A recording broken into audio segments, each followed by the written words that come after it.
Hello, everyone. Hello.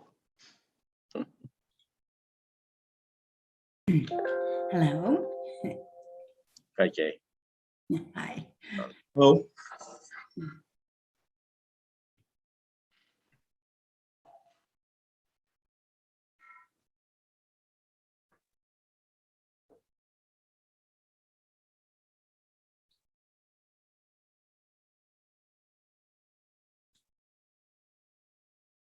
Chair Armour, you do have quorum, so you are good to start whenever you're ready. Thank you very much. Welcome, everyone. The meeting is being held electronically in accordance with Section 238 of the Municipal Act of 2001. I'd like to call the meeting to order. I confirm we do have quorum. So, Lorraine, are you up to reading the land acknowledgement statement today? You're on mute. I don't have it in front of me. Okay, I can. No, I'm doing that. All right, that's fine.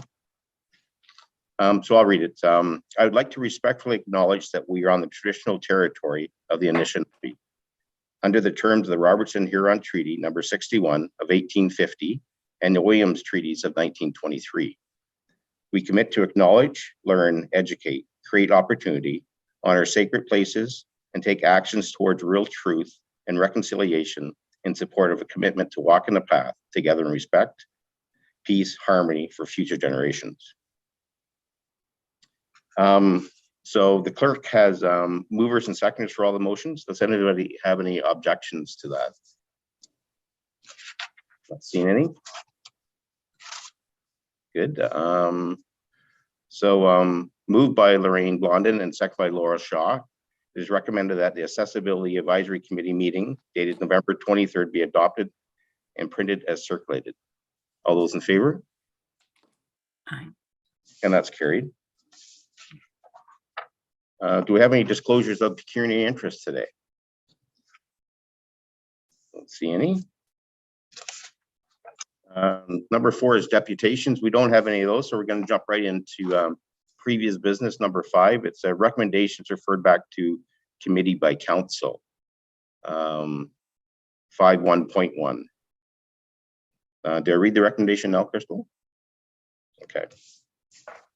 Okay, 5.1.1 recommended AAC 11-21 that committee approved the 2021 update to the 2018-2022 Town of Huntsville Accessibility Plan and the accessibility accomplishment to date attached to Schedule A and B to report Corporation 2021-67 with the following changes. The plan to remain status quo with the exception of the following items to be removed from the plan and added to the accomplishment to date. 6.4C site plan guidelines, 6.5F access to Port Sydney Beach, the Moby map, 6.7B collection development plan, and 6.7C program and policy and plan. Does anybody have any questions? We do have senior management here today to answer any questions or to give us any information that you may need. Does everybody remember this from the last meeting a couple months ago? Lorraine, go ahead. So my understanding is this has come back to council or from council to us, not passed. And I believe the reason that the last time we met, we had asked that items not be removed from the plan that staff had wanted removed, which were items that weren't achieved, but they felt they couldn't be achieved, so they wanted them removed. And we had said, no, we wanted to continue to have those items in the plan, and the only items to be removed from the plan would be accomplishments. Is that correct? Yes. It went to council and it was brought back. Councillor Dion Schumacher recommended we bring it back to this committee to review again. I think at our last meeting, we didn't have senior management there to answer some of our questions, and these the site plans, etc. So we do have them here today. I see that CEO Corey has her hand up, so maybe she'd like to ask. Thank you, Mr. Chairman. So first and foremost, I do apologize to the committee for the lack of attendance at the last AAC with respect to senior management. Unfortunately, we did have a situation occur that required us to not be able to attend. So it's unfortunate that the report did go forward, pardon me, without any ability for us to answer any questions that the committee had. So through discussions with various members of council, it was agreed that in order to have the ability to answer your questions, that the resolution be referred back to committee, that we can perhaps provide additional information on why it was our recommendation to remove those items from the plan. So, Mr. Chairman, I'm not sure if you want to go through each item individually that we had suggested be removed that committee wasn't able to support, and perhaps the senior staff member can provide justification on why that recommendation was made. Thanks for that. I see that Kay has her hand up. Kay, can you turn your camera on? Oh, sorry. That's all right.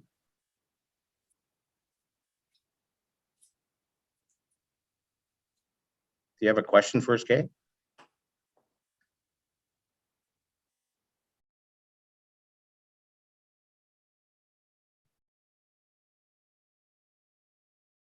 Did we lose her? I hope not. Got the mute on. Yeah, she has her mute on now. Yeah. Can you hear me? We can hear you fine. Yes. Okay. You just don't have your camera on. That's fine. Okay, thank you. I just had one question, and I'm sorry if this was already covered and I missed it, but with respect to the bus shelter in situation, as I understand it, it was suggested that lobbies of various buildings downtown could be used as an alternative. Is that correct? I believe that was, we talked about bus stopping at independent grocers or at Walmart and using their foyers as areas to stay out of the weather if you needed to. I think today we're talking about the removing some things from the plan itself.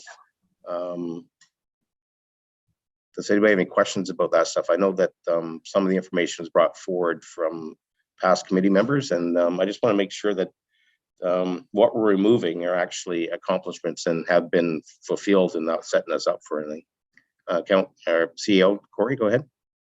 Thank you, Mr. Chairman. So I think if I may provide just some a suggestion on how we maybe work our way through the report that was presented at the last Accessibility Advisory Committee meeting had a number of items that were recommended by senior management to be removed by the plan. As noted in the resolution, committee supported some of those changes. And I think perhaps maybe just to assist with the discussion, Chair Armour, if perhaps we start with the first one that committee could not support, and perhaps we can go through the list and senior management can explain why it was a recommendation of staff to remove that. And if committee is open to that, I'd be happy to assist with that process. Sure, that'd be great. Okay. So we'll start with the site plan guidelines. Yeah. So, Mr. Chairman, I think within the resolution, the clerk has actually gone through the report and highlighted for staff's benefit just the items that couldn't be supported by committee. So if you were okay if I shared my screen, I can walk Absolutely. us. Okay. That'd be great. Give me 1 second. Let's just figure this out. And we will do this, and then we'll just walk through. So what you should be seeing now, committee, is some highlighted sections within the original report. So the first one, 6.2E, access to town hall, that was agreed upon by committee that would be included in the plan as a new item. The next item that's highlighted is 6.2C, and that was access to the ice at the Don Low Arena. So the explanation there was due to the high cost. A past decision was made not to invest in this change to encourage people to use Gravenhurst as they are already set up. It was recommended this item be removed. So committee had said that they did not agree with removing that particular item. So I'm just wondering perhaps if Simone, Director Babineau might be able to provide additional clarification on why it was believed that this item should be removed from the plan. Good afternoon, thank you. Yes, this is an area that I've done a little bit of research and work on. We've had some discussions with Bracebridge and Gravenhurst, and Gravenhurst Arena is set up for accessible access and for the ice. And it was agreed at some time ago that the cost to change both Bracebridge's and Huntsville's arenas to make this work made sense that we would all focus on Gravenhurst's accessible rink and encourage use in one rink so that it was played and used. It was therefore recommended that this item be removed. The expense to make this change wasn't on the budget plan for Huntsville. So question through you, Chair Armour, to Director Babineau. Go ahead. So, Yes. so Director Babineau, yeah, I guess we understand that some of these things obviously are not available now, but I guess where does it stand that down the road, if, you know, we do redo an ice rink, that we would look and consider the option to make it accessible? Is that, like, I guess that was the committee's thought, that if we remove this, then next time something like this is done, then the idea that it's important to Accessibility Committee becomes lost. And I understand, I guess with AODA, you would have to meet that requirement? Yes, yes, through you, Chair Armour. In order to build a new arena or do any kind of change to the brick and mortar, those accessibility laws would come into effect. So anything going forward would have to meet those requirements. So with Bracebridge doing a new arena, then the push may be it's at least closer to Huntsville residents who have to travel. Exactly. They will be meeting the requirements. Lorraine? So I just want to reiterate what we said at the last meeting, that for the committee, it was important that no items that were identified as a problem be removed, even if the solution wasn't available now. There may become an opportunity in the future, say there was a grant or something even before the idea of building a new arena, that there may be an opportunity for every one of the items in the list. And if we take the items out of the list, then they get forgotten about. So for us, it was really important that we've identified a barrier and we want to keep that barrier in the list of barriers, even when there isn't a current solution, so that in the future, we have an opportunity. We'll say, yes, this has been a long-standing issue that we have identified and we want to move forward on it. And it may be something that is completely out of the box in the way that the solution is. And the example I gave last meeting was the walkway beside the city hall, town hall, that we had been saying for ages. We wanted the stairs made into a ramp, and then the ramp was identified as being too steep. But through the streetscape redesign, the town, and I'm not sure who did it, but the town was able to come up with a partnership with the church to create a ramp that swoops back and forth versus just straight down. If we hadn't been identifying that need for some time, I don't know if that need would have been front and center in the streetscape. So the same with access to the arena and all of the other items. We want them to remain on so they're in people's minds as a problem. Even if we know right now they meet the code, that we'd have to redo it if there came a time when the building was changed, because we'd have to meet AODA at that time. But we still want to keep them front and center for now.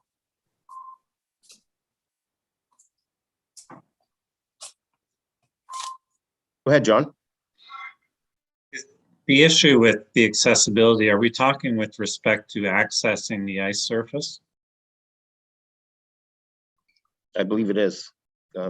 And so where the Zamboni enters the ice, is not a level entrance for people to come in? Perhaps if we had, some accommodation of some type that, staff members can be notified of someone wanting to access the ice through that area. Is that a possibility? I know it was always the step ups on the, the team boxes and stuff. Obviously, those are separate issues, but is there not something that can be done there? Good question. Simone, could you answer that one? Certainly can. The original intent for this, I think, to be added to the plan was for sledge hockey, specifically. So for sledge hockey, we've worked with our other municipalities to be able to offer this in a grouped forum. However, your question now with where the Zamboni gets on, we have been able to meet accessible needs, as far as the vaccination center was here, we put up a railing, we have made the floor accessible. It is accessible in that regard. But I think this was specifically for sledge hockey. I should have clarified that earlier. I'm sorry. Thank you. Thank you for that. Laurel, did I see your hand up? No? Oh, I see Madam CEO has her hand up again, so. Thank you, Mr. Chairman. I just feel it's important. I did overlook providing information on why the report had come forward to committee, and I do apologize if that explanation was provided at the last meeting. But I think it's important to note that when council was reviewing various plans, they did make reference to the accessibility plan. They made reference to the number of items that were listed in the plan that seemed to be continuously carried over. And a lot of them were pending funding. So we were tasked with the challenge as senior management to go back and look at the plan, look at all of the items that were currently listed in the plan to determine if they were in fact feasible. And a specific one such as access to the Lions Lookout gazebo will be a good example that we'll chat about.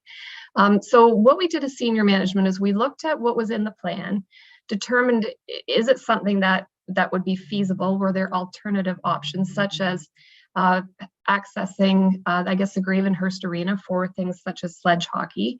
And we looked at, was it feasible? Was it something that we could potentially complete in the plan? Because to have something in a plan so for example, again, the Lions Lookout gazebo, it would be a bit of a challenge to make it accessible. Did it make sense to leave it in the plan if staff didn't feel it could be achieved at this point in time? So with respect to the Dawn Lock Arena, it's certainly at this time, if we were to do a renovation, we would be obligated to make it accessible based on building code standards. But at this time, we feel that within the District of Muskoka, there was an option currently in the town of Gravenhurst to utilize their ice surface to support an event such as that. So I think it's important that committee knows why we undertook this review, and it was to really determine, are these things that we feel that we can actually accomplish within the town of Huntsville? So thank you, Mr. Chairman. I just wanted to provide that follow-up. Thank you for that. I think my question is, even though if they're not achievable in today, is there really an issue of having an index in the plan that would cover these issues when we can get there, that we can achieve them? I understand the Lions Club lookout for sure, but I'm just wondering why they can't be in the plan as something we would like to achieve eventually, even though we can't achieve them today. So if I may, Mr. Chairman, just quickly respond to that, it would absolutely be something that we can leave in the plan as long as council recognize that these are things that might be in the plan for 5 or 10 or 15 years. But again, we were sort of challenged with, what could we actually do, and can we get some of these things accomplished through if we had the funding or not? So it absolutely can stay in the plan, just as long as there is an understanding that it's probably not something within the next 2 years that we're going to be able to achieve, but we might be able to achieve it in 10. So I don't see any issue with leaving it in the plan as long as that understanding is in place.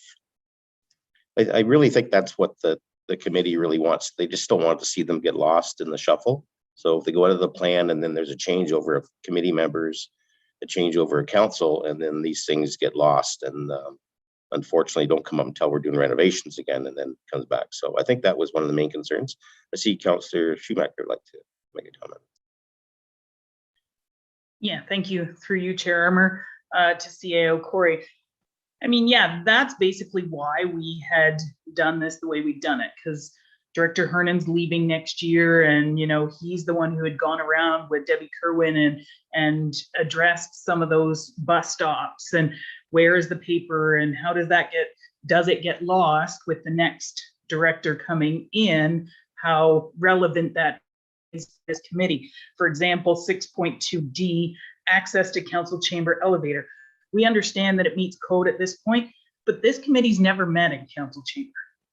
So how is it to us as a committee that we feel we're not, you know, I mean, that's not the feeling that per se that council is saying we're less than or anything to that extent, but we tend to meet in Partners Hall because it isn't as accessible, our council chamber. So for us, that is a very important topic that we do not want to lose, because we want the ability to be able to have that council chamber accessible for all people to be able to meet and feel a part of as far as that committee goes, and not feel like they're the only ones that have to meet downstairs. Laurel? I think we need to really focus also on transit. That I don't think it's adequate to say that you can wait. I don't know if anybody's ever tried to wait in the Walmart lobby. It's not really a spot where you can hang out too long. And for people like me who can't move quickly enough, the bus would be come and gone by the time you got out to get it, right? Like, it's not the same as having a shelter on the street or a bench to sit on the street at the bus stop. Plus, I mean, we have the transit plan study that was done, and we don't know what's happening with that yet. And there's stops that just truly are not accessible to people. So I want that left in. I think we need to leave that in. For those of us who have to use the bus, there's many people who will never have to use the bus, so it's not a problem. But for people who do have to use the bus, and I don't think that's anybody's top pick, but for those who do need to use the bus, it's important to have accessible bus stops. Thank you for that, Laurel. Okay. I've seen Director Hernan have his hand up, but see he's taking it back down. So do you want to move on to the next one, CEO? Sure, thank you, Mr. Chairman. So I'll just again share my screen. So what I'm certainly hearing from committee is there is a desire that access to the ice at the John Arena remain in. And I think Simone has identified why it was recommended that it be taken out, but if that's committee's position, absolutely that switch should be forwarded back to council. Access to the council chamber elevator, we heard loud and clear that there's a desire for committee to see that left in, which is no problem. The next one, Mr. Chairman, is access to sidewalks and intersections in the urban area. And I would like to request that Director Hernan speak to this if he may. That would be great. Director Hernan, are you still with us? There he is. Thank you, Chair Armour. Yeah, so we did a master plan, as you know, that's identified missing links. And part of the reason that we don't feel that we need to put in that we need to make sure that they're accessible is the law requires us. Anytime we improve a sidewalk or do something, it has to meet the accessibility standards. So even the ramp beside the town hall is a great example. We know that if we're going to build a pathway, it has to meet the accessibility standards. So I don't feel it's something that we need to keep putting in there to remind staff. It's the law. Council is going to have a discussion tomorrow about washroom buildings in River Mill Park. There's no need to ask if they will be accessible because the answer is yes, it's the law. If council wants a washroom building, it has to meet the accessibility standards. When we improve a sidewalk at an intersection, it has to meet the accessibility standards. So I don't know if it's really required. I understand the committee's desire so we don't lose sight of it, but because this is law and this is what we must do, I don't know if we need to write it in. We don't write in that you have to wear a seatbelt every time you ride in your car because that's the law.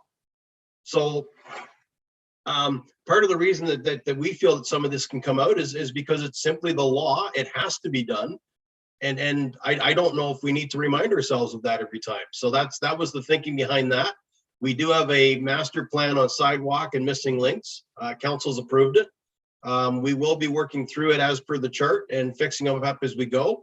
A great example is the Yonge Street intersection, which is done down there now. Sorry, it's not done. We're still waiting for the lights to be installed, but the tactile strips had to be put in at the corner. The drop-down curbs had to be put in at the corner. The accessible buttons with the audible alarms had to be installed at the corner, just like on the Main Street crosswalk that was installed.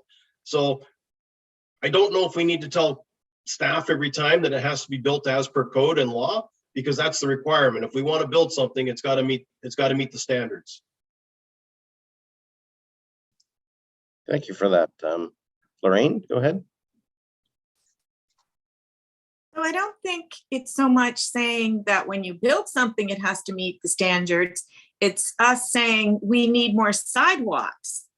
And yes, there's a plan and that's great. And then that should be the achievement that address it, that says we're meeting this by, and it could be a progress report. We've got the plan and we're going to address, you know, a number of the problem areas. But what we want to say is there's a problem.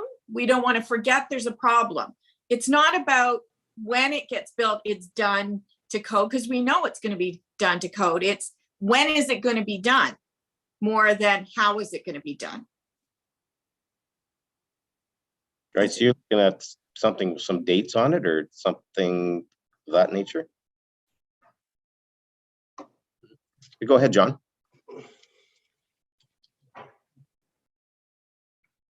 I can see where Director Hernan's coming from. Again, it's like with building any new structures, it's going to have to meet all the current standards of the day. Perhaps maybe the approach would be to take it out of the plan. However, you know, just keep committee abreast of different projects that are coming in under, you know, the sidewalk reconstruction program, you know, et cetera. That, you know, it just keeps people abreast of things.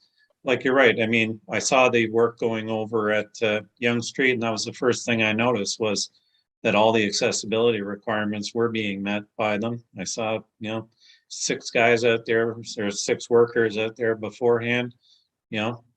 So I think, you know, I understand we've had issues with sidewalks, but that more or less to me would come under Public Works Committee.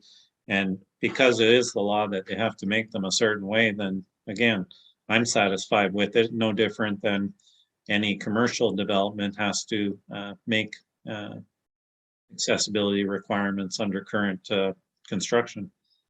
Thanks. Thanks for that. Councillor Shoemaker. Oh, I hit it off and then back on again for mute.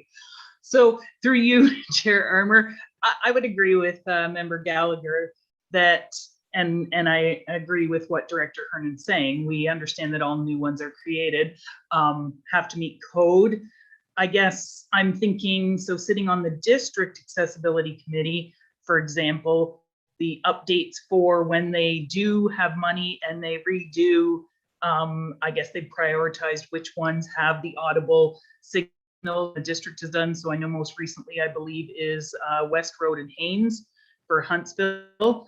So they give us an update at the accessibility committee as to which ones have been redone or refurbished to meet accessibility. And so maybe that's where we go from here, is that when a sidewalk is redone, you just give us the update that this is the new one and it's now meets all accessibility codes when a new sidewalk's been refurbished. Yeah, absolutely. Laurel? I think sometimes too, now I know all new things have to be built to standard, but sometimes something will be built and then someone who has a mobility issue or whatever issue they have might find a problem with it that isn't part of the code. And that's the sort of thing that we want to be in the accessibility plan. Like Debbie might find that she couldn't get her wheelchair here. It might be for most wheelchairs, but and there might be a solution to it. But we want things like that I think, to be in the code too, not just assume that they'll be built to standard, but be room for things that don't work for people to be in the plan, that are above and beyond perhaps the accessibility code. There's lots of things that can be a barrier that people might not think that are a barrier. And not, once again, we don't expect to snap our fingers and have it fixed, but have a place for it to be in the plan so that people know or can work towards fixing it. Like the lever handles, for instance. Thanks, Laura. That sort of thing. Okay. Director Hernan? Just to build on what Member Shaw is saying, I hear what she's saying. It makes perfect sense, but that would sort of be up to this committee to provide that list. If you ask me what doesn't work for barrier accesses, I would be at a loss. You know, I'm fortunate enough to be physically able to walk a set of stairs, so I don't understand what some of these issues are. So if you wanted to create a list, we could certainly consider those things which are outside or above the requirements, the minimum requirements. But if you asked me today to write that list, I wouldn't even know where to begin. Okay, thanks for that. Laurel? You're on mute still. I believe it's this committee's to right. Like, we're the ones who bring up these things to get into the accessibility plan.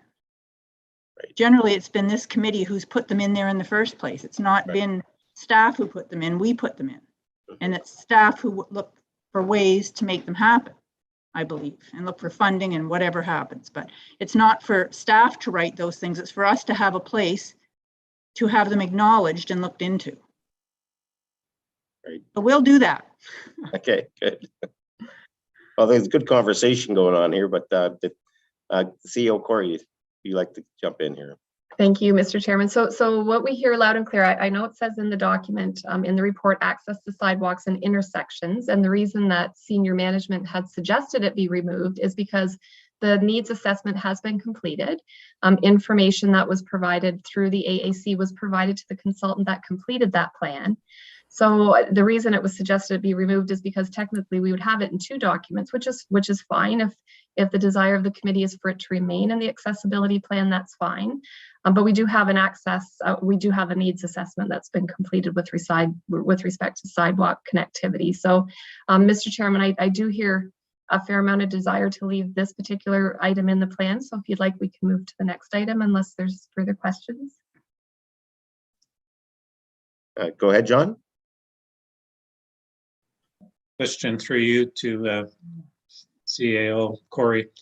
I take it the accessibility requirements were in the sidewalk needs study, some paragraph with respect to that? If Director Hernan can respond to that, that would be great. Thank you. I'm sure they were, but he can respond. Yes, they're always considered, John, whenever we do any assessments on things or any requirements.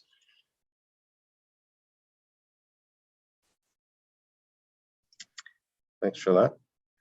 So Mr. Chairman, the next item on the list was 6.5B, which was access to service transit. It was the transit study. And the reason the senior team had suggested this be removed is because the study has been completed and project costs will be dependent on the direction provided by council. So with respect to the transit service, a study has been completed. So that's why we felt that item could be removed. But again, certainly open to questions or comments from committee. Laurel? I think the transit study being completed is great, but what we want to see is something happening. And I think what the plan is for is to show that what needs to happen. And then when it happens, it goes into accomplishments. But once again, we don't want to lose it. I think it's talking about two different things, what the plan suggests and having the plan completed, if I'm correct on that.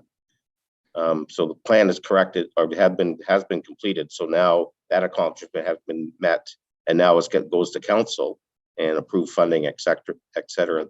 Things can be implemented if that's not correct. Mm-hmm. Yeah, that is correct, Mr. Chairman. The report, actually, we have a report going to committee tomorrow with respect to transit services, and So I guess if we're looking at, you know, what can we check off as being completed in the plan, I would think that certainly is one. If it's something that the committee wants to see as an ongoing item that will continue to stay in the plan, then it will never get into the accomplished section, as long as everyone understands that the intent is more so a placeholder in the plan as an ongoing commitment to access to service through transit. But that actually has been completed, the study. Director Hernan, go ahead. Maybe it's some confusion that I have as a senior manager sometimes with the plan and the reason we've recommended some of the stuff come out. You know, we're directed to do things, do a transit study. Okay, transit study's done. Here's the results, council. Here's the recommendations of the study, and it's council that implements. And if council decides for whatever reason not to implement things for fiscal reasons or whatever, and then next year I'm being asked to report to the accessibility committee on what I've done with that. Well, we did the study, we presented the results to council. It's now in council's hand to change service levels. Yet I keep being held accountable as to why haven't you implemented the study? Well, it's not my job to implement it. It's council's job to set the service levels. And I guess maybe that's where some of my confusion is. So, and I'll go back to sidewalks. You know, we can leave that in there, but every year you're going to ask me, okay, what have you done to make them all accessible? We have a plan, we have a program in place.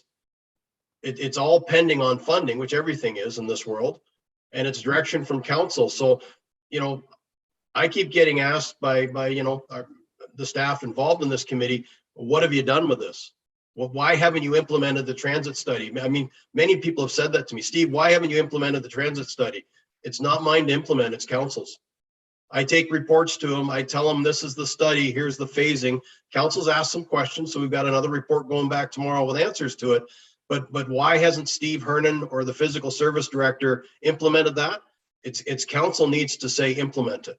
Council sets the service level. So maybe some of the confusion, Dan, from my perspective, is what this committee is looking for and what I think my job and role is with the municipality. You can leave everything in the plan if you want, but just don't ask me every year why the transit study hasn't been implemented. It's not mine to implement, it's council's to set the service level. If council says that they want to increase the service level, it's my job to get the service level increased to whatever standards they've set. So maybe we're just confused on the meanings of the roles or why we're suggesting things should come out of the plan or not required to stay in the plan. And I understand why this committee feels they're valuable and they need to stay at the forefront in front of council. I don't know if I've helped things or just confused things more, so I'll go quiet. No, I think you actually helped things out a little bit more because I was leaning on the same way. I think that there was some confusion. They're thinking that once we have this removed from the plan, that means it's over and done with, not realizing it's still with council to move ahead with. And as you said, the law earlier. Councillor Schumacher, go ahead. Yes, through you, Chair Armour. I mean, yeah, Steve, Director Hernan, I agree. I think that's the thing is though, when we present to council or when you as staff present to council, and I know you're doing your due diligence by the putting in the amounts that each phase is going to cost, and then it ends up coming down to a decision sometimes around cost. But for this committee, it's not about the cost. It's about the ability for people to connect to their community. And that's where we want that voice to be heard, this committee's voice to be heard at the council level, that it's not just about the cost to do this, but it's the ability for people to access their community that's important to us. So I understand your job is to bring that forward to council and to present it, and it's not your responsibility what council chooses to do at the end of the day. We're asking you to, you know, present and I guess also put forward our recommendations as a committee, how important this issue is from an accessibility standpoint and from people being able to access their community is what I guess I would say with regards to the value. Right. I think some of it's just the assurance that when these things are removed from the plan, that they're not lost and they're still going to meet those needs. So I think that's really what they're looking for here. If everybody agrees with me, it's not right. Go ahead, Member Blondin. Maybe I misinterpret the way this works, but I thought our accessibility plan is also about, it's not about keeping the staff accountable, only the staff. It's about council too. So yes, Director Hernan can present and the council then decides whether or not they're going to implement the plan that Director Hernan has presented. I think our role is to ensure that the council continues to be aware that regardless of their decision on that particular item at the council level, that we as a committee still have concerns. So yes, it might have to come back every single year to the council in our plan that we're still not meeting what our committee feels is an important achievement.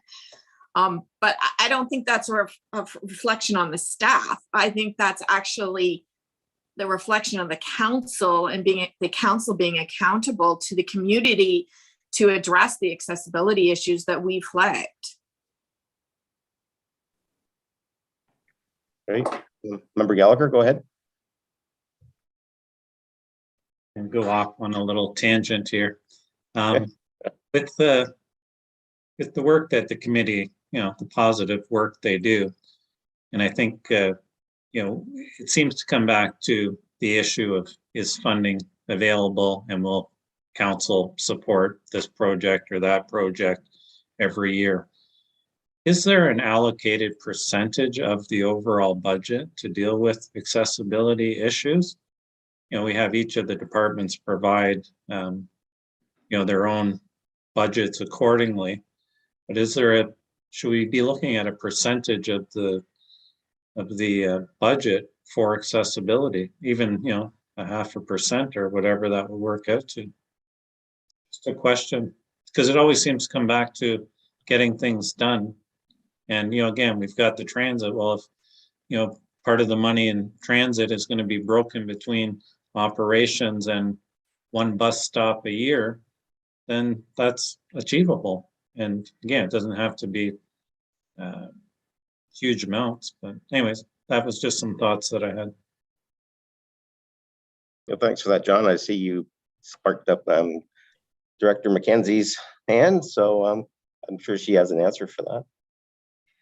It's just interesting because we just had a discussion on that, and it goes back to what Director Hernan said is when we build a road or we build a sidewalk, there is accessibility built into that.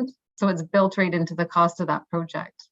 So there is quite a bit that is spent on accessibility, or when we're building a new facility, that sort of thing, accessibility is built right in. So there always is money being spent on making things accessible and so it'd be hard to specifically come up with a dollar amount right now of what we do spend already on accessibility. We do have the specialized transit, which I realize isn't considered fully accessible, but we do have a large amount that's spent on that part as well.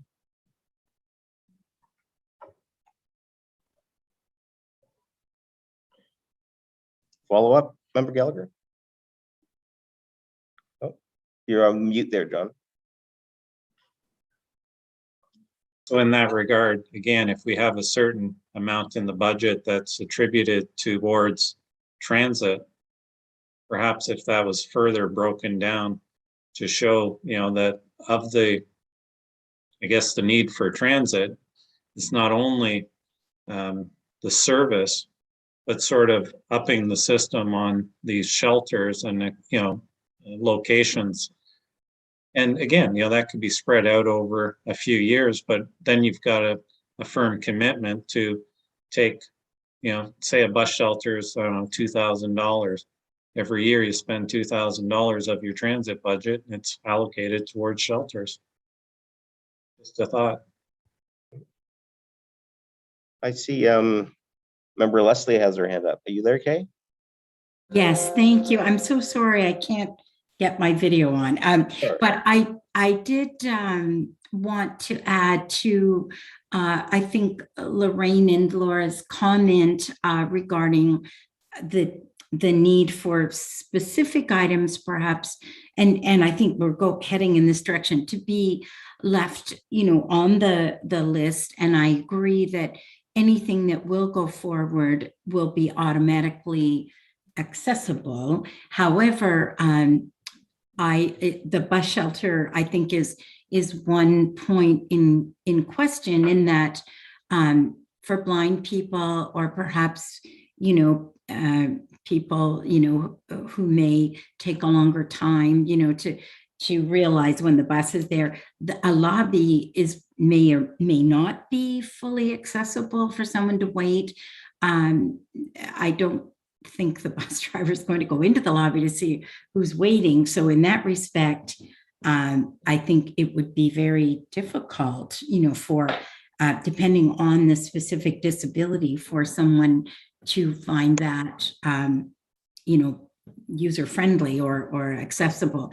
And I guess with respect to the sidewalk and intersection consideration, I just heard from Mayor Karen yesterday that indeed Haynes Road and Center is slated for a light in May 2022, which is great news for me in particular, because it is extremely dangerous. We had an accident last week there at the four-way stop, and I just don't use it anymore because I've had too many close calls, and as a blind person. So, but at one point, this is my point, I think there was a discussion at one point that maybe it would be a roundabout, which would be very problematic for pedestrians with disabilities, especially who do not drive and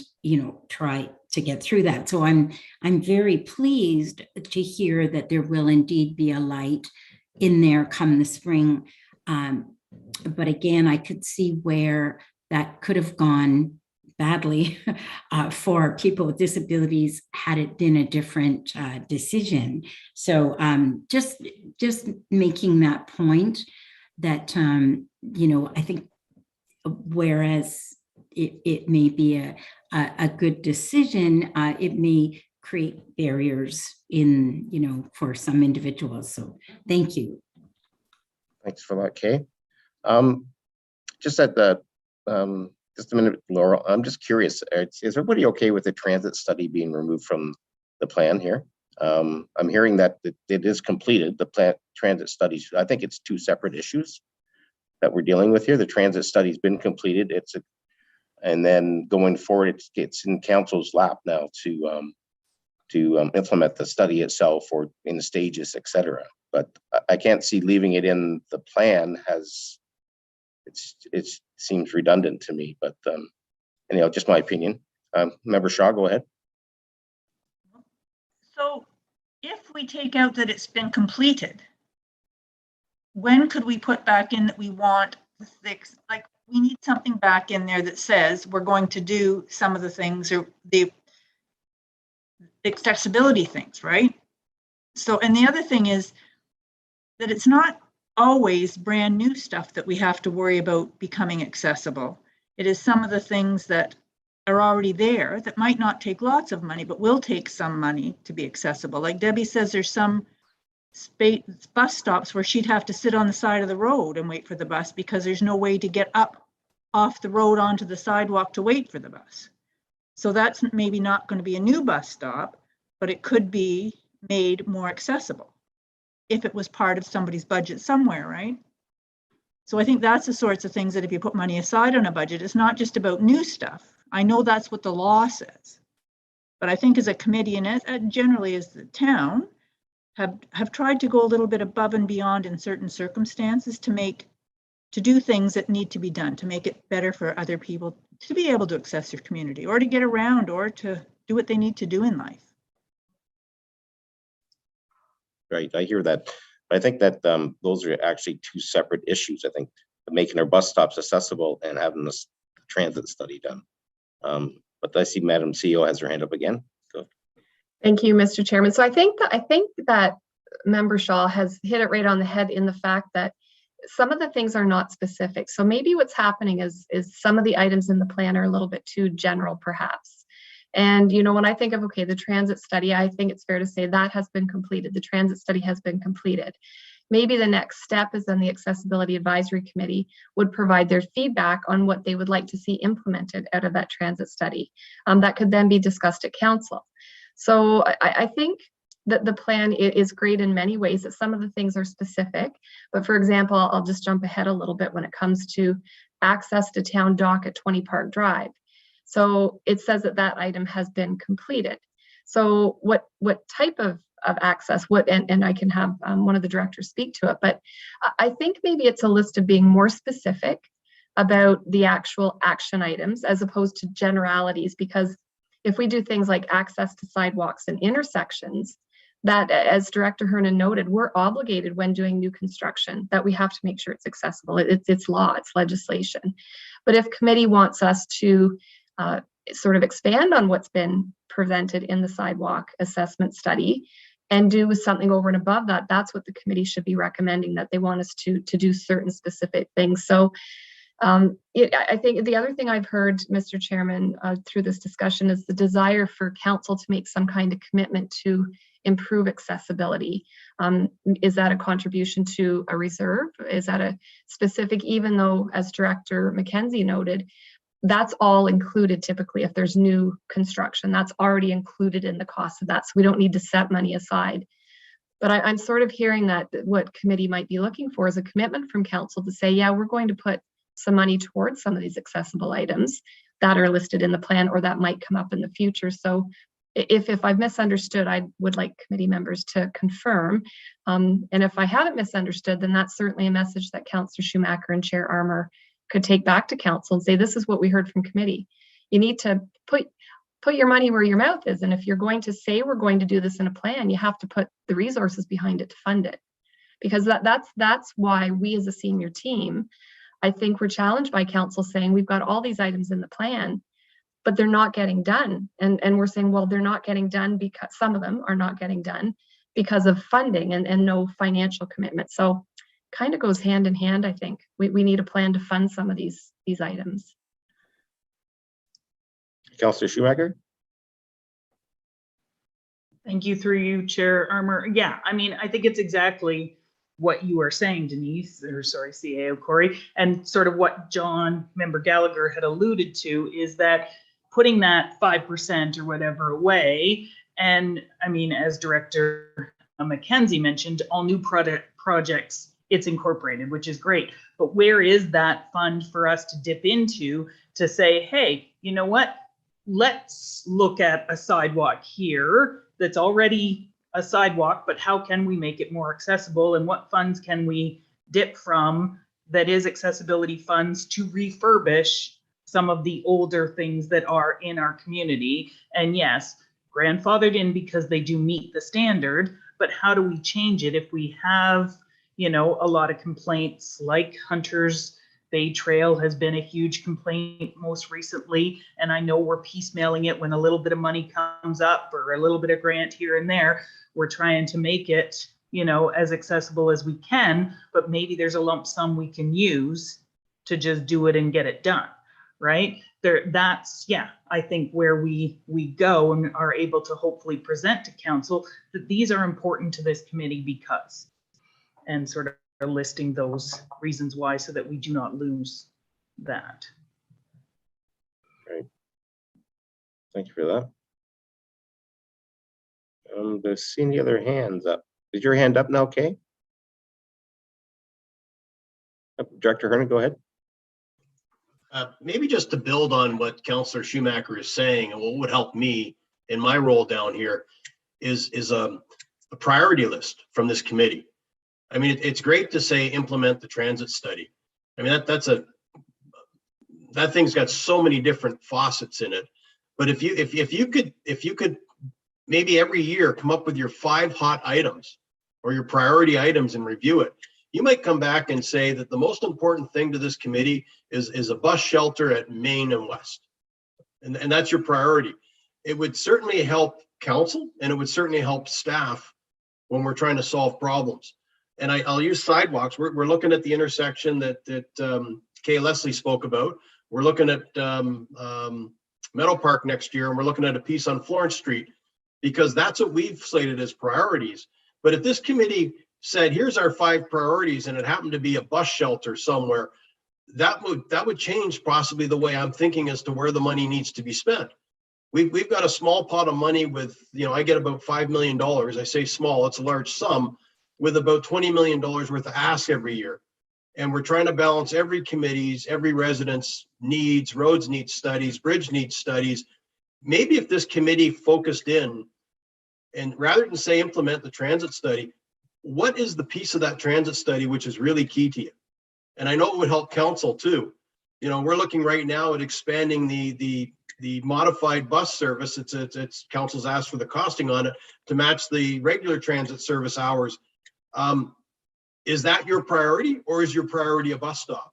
Are we focusing our attention somewhere else? Because that study speaks to so many things. We've gone and thought we've grabbed the piece that is maybe important to this committee and to the community, but maybe what we need from this group, keep everything in. Here's our 5 hot items. Here's our 5 doable items. It's like a strategic plan from council. Tell us your 3 main priorities, and then the staff has got their marching orders and we know what everybody's thinking. And I think if you had your little hit list of your 5 items, you would see every year you'd be getting an update on that, and you'd be checking a couple off. And then maybe the next year when you put your list together, maybe an item yourself will drop off because you got higher priorities. So maybe it's a bigger discussion for your entire committee, Chair Armour. What is your 5 hot items? What's your top priorities that you really want? Is it a bus shelter in front of Walmart? I'm not even looking at that right now. But if that is this committee's hot priority, maybe I should be taking some of the resources I'm spending on sidewalks on Meadow Park and move it over there. So maybe a little more direction, some more communication two-way. Chair Armour, we can tick off a bunch of items a lot quicker. No, I understand. I think that that's a great idea, actually, because I think we get lost in that whole transit study itself and everything it encompasses, instead of looking at priority lists. And I see Director McKenzie has her hand up again. Maybe she's going to give us a pot of money here, yes? Well, I was going to say 2 things, just to follow up on what Director Hernan said. Just when we go to look at the accessibility plan and what we need to put in the budget, it is a bit difficult to pick out exactly what the priorities are and what year you want these projects to be brought forward to council. So I do agree. I think to be successful, we need to have it really clear what the priorities are, so that we can spend our efforts that year focusing on that and bringing that or having you guys bring that forward to council, and then having it considered in the budget process. When it's something as broad as, to incorporate the transit study, that's the example that we keep having. That's really difficult to know exactly what this committee is recommending when I'm looking at this from a budget point of view. So I think that would be great if this committee can do some prioritization and pick out some key items, so that we can make sure that those can get kind of brought forward in the budget process. And then the other thing I was going to say, just in terms of the magic pot of money, is if this committee wants, they could recommend to council that we do start an accessibility fund. And you could put forward a dollar amount, and we could bring that forward in the budget discussions for council members to decide on whether they want to start building that fund. That's great. Thanks for that.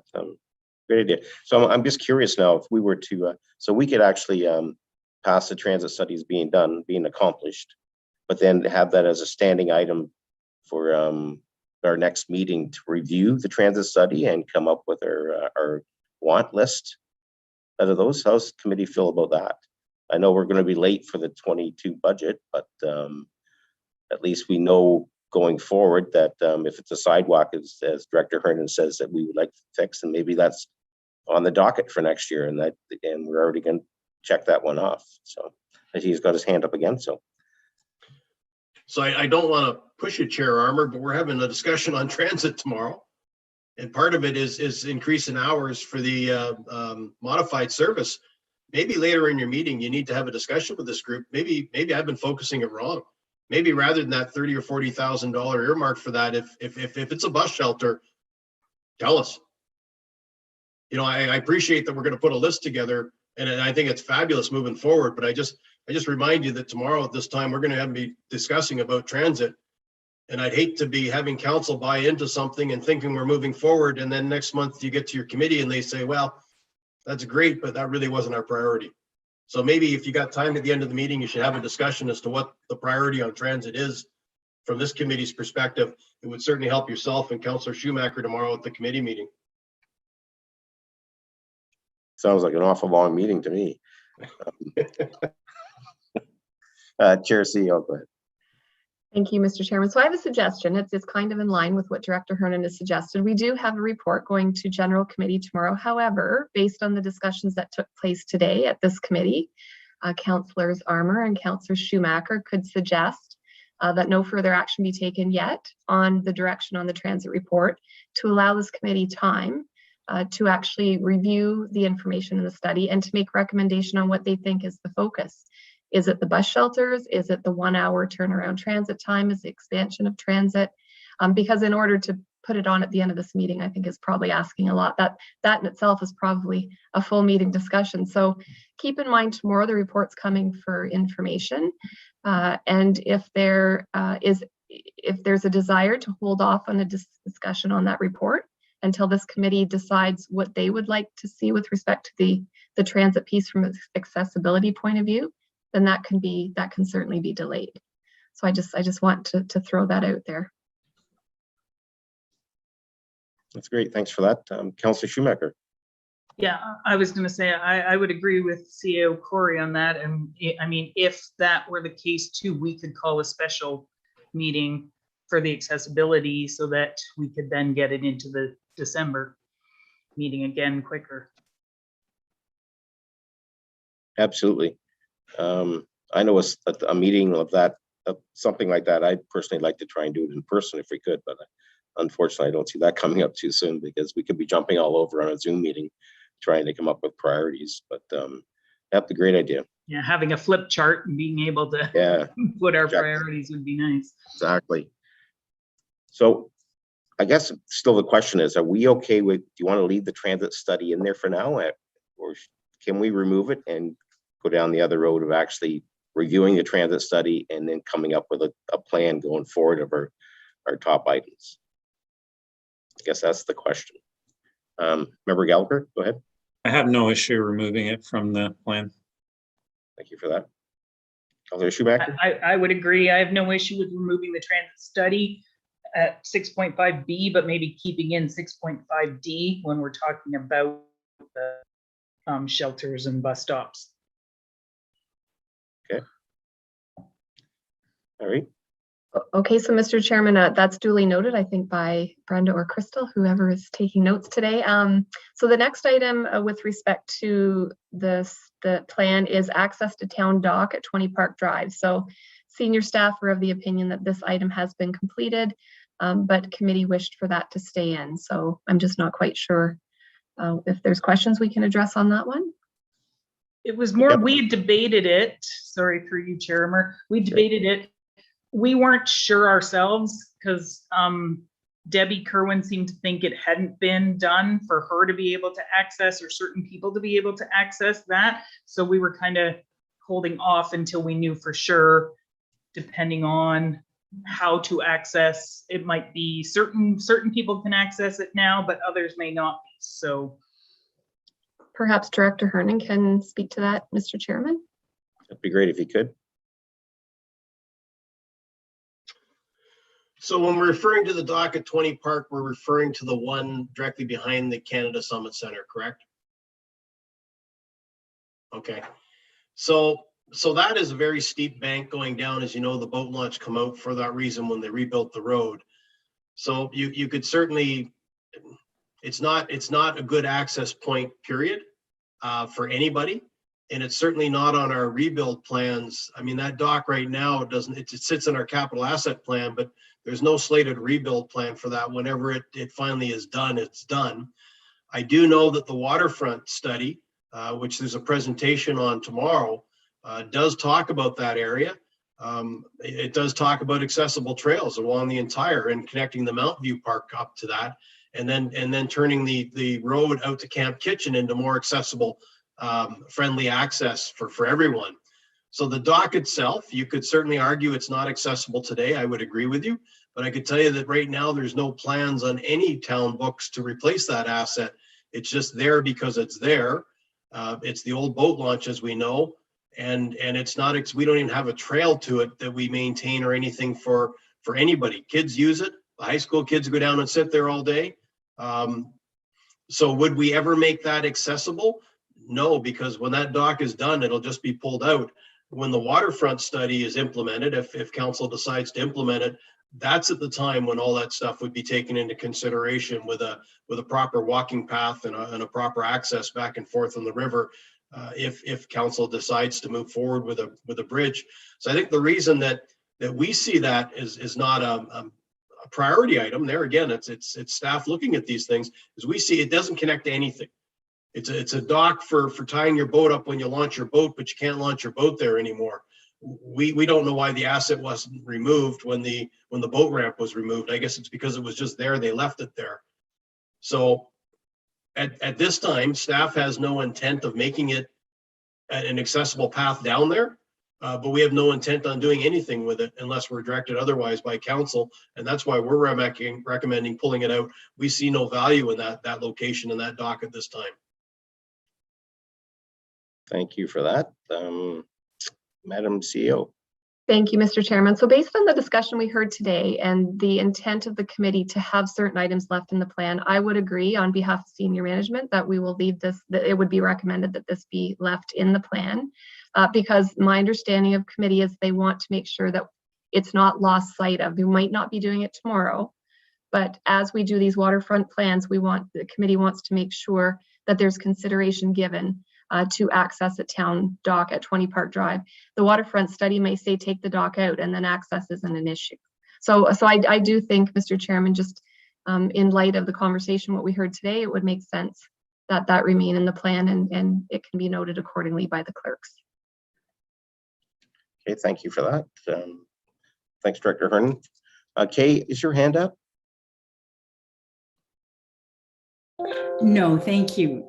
Okay, thank you. Thank you. So the next item, Mr. Chairman, is access to Hunters Bay Trail. And this specifically was access from what directional sign would that be, to the south of the trail, Director Hernan? I believe it was specifically that point of access. I believe it's the access in off the Lakewood Park side. Mm-hmm. There was a concern about the gravel surface. We've put down what's called a what did they put there? They put a reclaimed asphalt product on it. It has not been paved. It certainly does not meet a 12:1 grade. The signs at the top note the grades. We certainly are missing some signs along that trailhead that need to be improved to tell the people the train they're going in. But at least there's no steps. It is a steep grade. It is part of the natural environment there. And to try and get that to a 12:1 grade is next to impossible. Could it be paved? I guess, it certainly could be. There's lots of things we could pave in this town. And I guess if this committee ever put that on their 1 to 5 hot list, that was a major concern to them, then it might help speed that project up. But at this point in time, it's we don't see it as a high priority item, if you will. It was built as originally designed and approved by council. We did go back and do some upgrades to it by putting a reclaimed asphalt product on it to give it a harder base. And I don't know if that answers the committee's questions or whether you're still wanting to see some other surface put on that.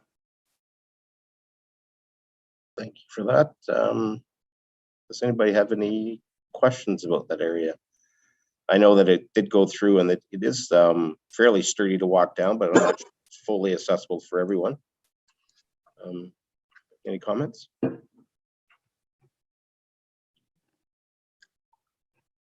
hearing any. All right. Oh, Just again, I mean, I know I've talked to Colleen myself in regards to this, Colleen McDonald, and yeah, I know you guys are just trying to, when money comes up, to make it as accessible as possible. I have had a few videos sent my way a gentleman whose daughter's in a wheelchair and could not access all parts of Hunters Bay Trail. And there's been a few things, of course, that have come my way with regards to this. So just, again, keeping it in the forefront that it is something that people want to be able to access. If that's not the way to access from that area, we can access other areas and then eventually tie in the whole trail to be accessible at some point. That's. I think, Mr. Chairman, with respect to that particular location, what I believe I'm being told by staff is it's physically not possible. Right. To make it, so I think in situations where it's physically not possible to make it accessible, it's really difficult to leave it in a plan because it's something that will never be achieved. So I think that's why the recommendation, that and the next item, which is the Lions Lookout, and perhaps we can kind of tie the two of the discussions in, is that so the natural features of Lions Lookout would have to be significantly altered in order to make the area accessible. So currently, the way it stands now, we couldn't make that current structure accessible. Could we do something totally different, a total revamp? Yeah, we probably could. I'd have to have Director Hernan speak to that. But with respect to the trail, at that point of access, it's not possible. So we don't see any value to leaving that in the plan. Right, I understand that. Yeah, I'm not opposed to that. I guess it's just then when we talk wayfinding and signage, do we really identify the areas that are accessible for people to be able to access the trail so that people do know where they can access it from an accessibility standpoint? Director Hernan, go ahead. Great lead in, Councillor Schumacher, and thank you for that. One of the plans that we put in the budget for parks next year is that on the Hunters Bay Trail. So at the far end, we do have the grades. We do have there's a system to rate a trail system by as to the hazards that are involved in it to advise the walkers. And we're looking at increasing that signage down off the Center Street and down off the Avery Beach. So if somebody wants to walk the trail, they know that there's a very steep hill, approximately 1.5 kilometers in, and you know, I'm sorry, I just don't have the wording in front of me, but exactly what you're talking about, to advise them of things like that. And then we're moving forward on some of that. So that wasn't written in any accessibility plan. That wasn't written in any wayfinding plan, but it's the standard today. So as we're replacing signs, our intent is to replace those signs with the new standards, which will require trails to be marked on their terrain and what they're up against. You know, we're not just going down there replacing the sign that says Hunter Bay Trail starts here. It's being revamped, so it'll have the proper signage on there to tell everybody what they're into if they want to walk that trail, what the surface like, whether it's hard packed or whether it's gravel, and what obstacles they might encounter in regards to grades. So somebody might say, hey, I'm not in a wheelchair, I don't have any mobility issues, but I don't want to do more than a 10% grade. I'm not going to take that trail. Great, thanks for that. Any other comments? So, is everyone comfortable removing that the Park Drive and the or leaving Park Drive in, actually, sorry, the trail and taking the Lions Lookout out? Because I know through the Waterfront Study, Lions Lookout has been identified as one of the hot spots. And if we end up doing any work up there, we would have to make it accessible. So currently it's not accessible, but hopefully going forward it will be. Lorraine, a member of London, go ahead. I'm fine with the trail being taken out if we identify it that there be more signage as the resolution. Lions Lookout, I do not want removed. And I recently read an article by at Kilbear Park, Provincial Park, and it was an article in the Parry Sound newspaper about the Parry Sound Accessibility Committee, just like us, working with the Kilbear Friends at Kilbear Park, and they took what was considered an inaccessible trail and lookout and made it accessible by working together, and they fundraised, and it wasn't Town of Parry Sound's money, it came from, you know, other sources. And I do not want Lions Lookout removed because I feel that there may be some other options that are beyond just the town dealing with it. It is called Lions Lookout, and I'm a Lion. And has anybody, approached the Lions clubs of Muskoka about improving fundraising to improve that lookout? So I just think that there's some other options, and I don't want that particular one removed, even if it's in the waterfront plan. I think we as a committee have identified it as an issue, and I think that we need to think way outside of the box about how to make that accessible. And it may not be just relying on town staff and town dollars to do it. I think it is a landmark location that people go to, a tourist location. And I think it's really important that it becomes accessible. And I mean, even I have ideas of just going up there of what could be done differently, but I recognize it's money, but the money may not have to be town money. There's other committee organizations that are invested in it. And I think even just going to Lions is back to Lions and saying, I don't know the history of how it got named Lions Lookout, but obviously they were invested in it at some point, and maybe the Huntsville Lions and the Port Sydney Lions and the Dwight Lions and the Dorset Lions and the Bayville Lions, maybe they will all want to be part of this. So I just think we need to keep that one in and think outside the box. Okay, thanks for that. Just to clarify, are we talking about just the building? Is that correct? Or are we talking? So Mr. Chairman, it's access to Lions Lookout. So it was our understanding it was access to the pavilion that was there. Just the building itself, correct? Okay. Yep. Just wanted to clarify that, because you can access the lookout, you just can't get in the pavilion, correct? Correct. Member Gallagher, do you have your hand up? Yeah, so looking at that waterfront design plan that's coming to committee tomorrow, they have identified a potential pavilion up in that area. And as we've heard today, any new structure would have to meet accessibility requirements. Again, is it a matter of us, if it's in the waterfront design and committee approves the waterfront plan, I trust that there's nothing stopping a service group from achieving one of the goals in the waterfront plan. Is that correct? And so I think at the end of the day, we could still have a better situation there with a new structure, because I think from what I recall, part of the issue had to deal with the actual way that the existing pavilion was built with solid concrete and not being able to have proper widths for access into that area. Secondary to that, again, if we had platforms, and I know in the Niagara Escarpment down in my hometown, they provided some accessible platforms over the rock. These things can be achieved fairly cost effectively. And I think the only other item I would say on that area when they are looking at the design is to make sure that the accessible parking is located as close to that as possible, because I think it's at the far end right now, but I'm not sure. Thanks. For sure, absolutely. Okay. Member Shaw, go ahead.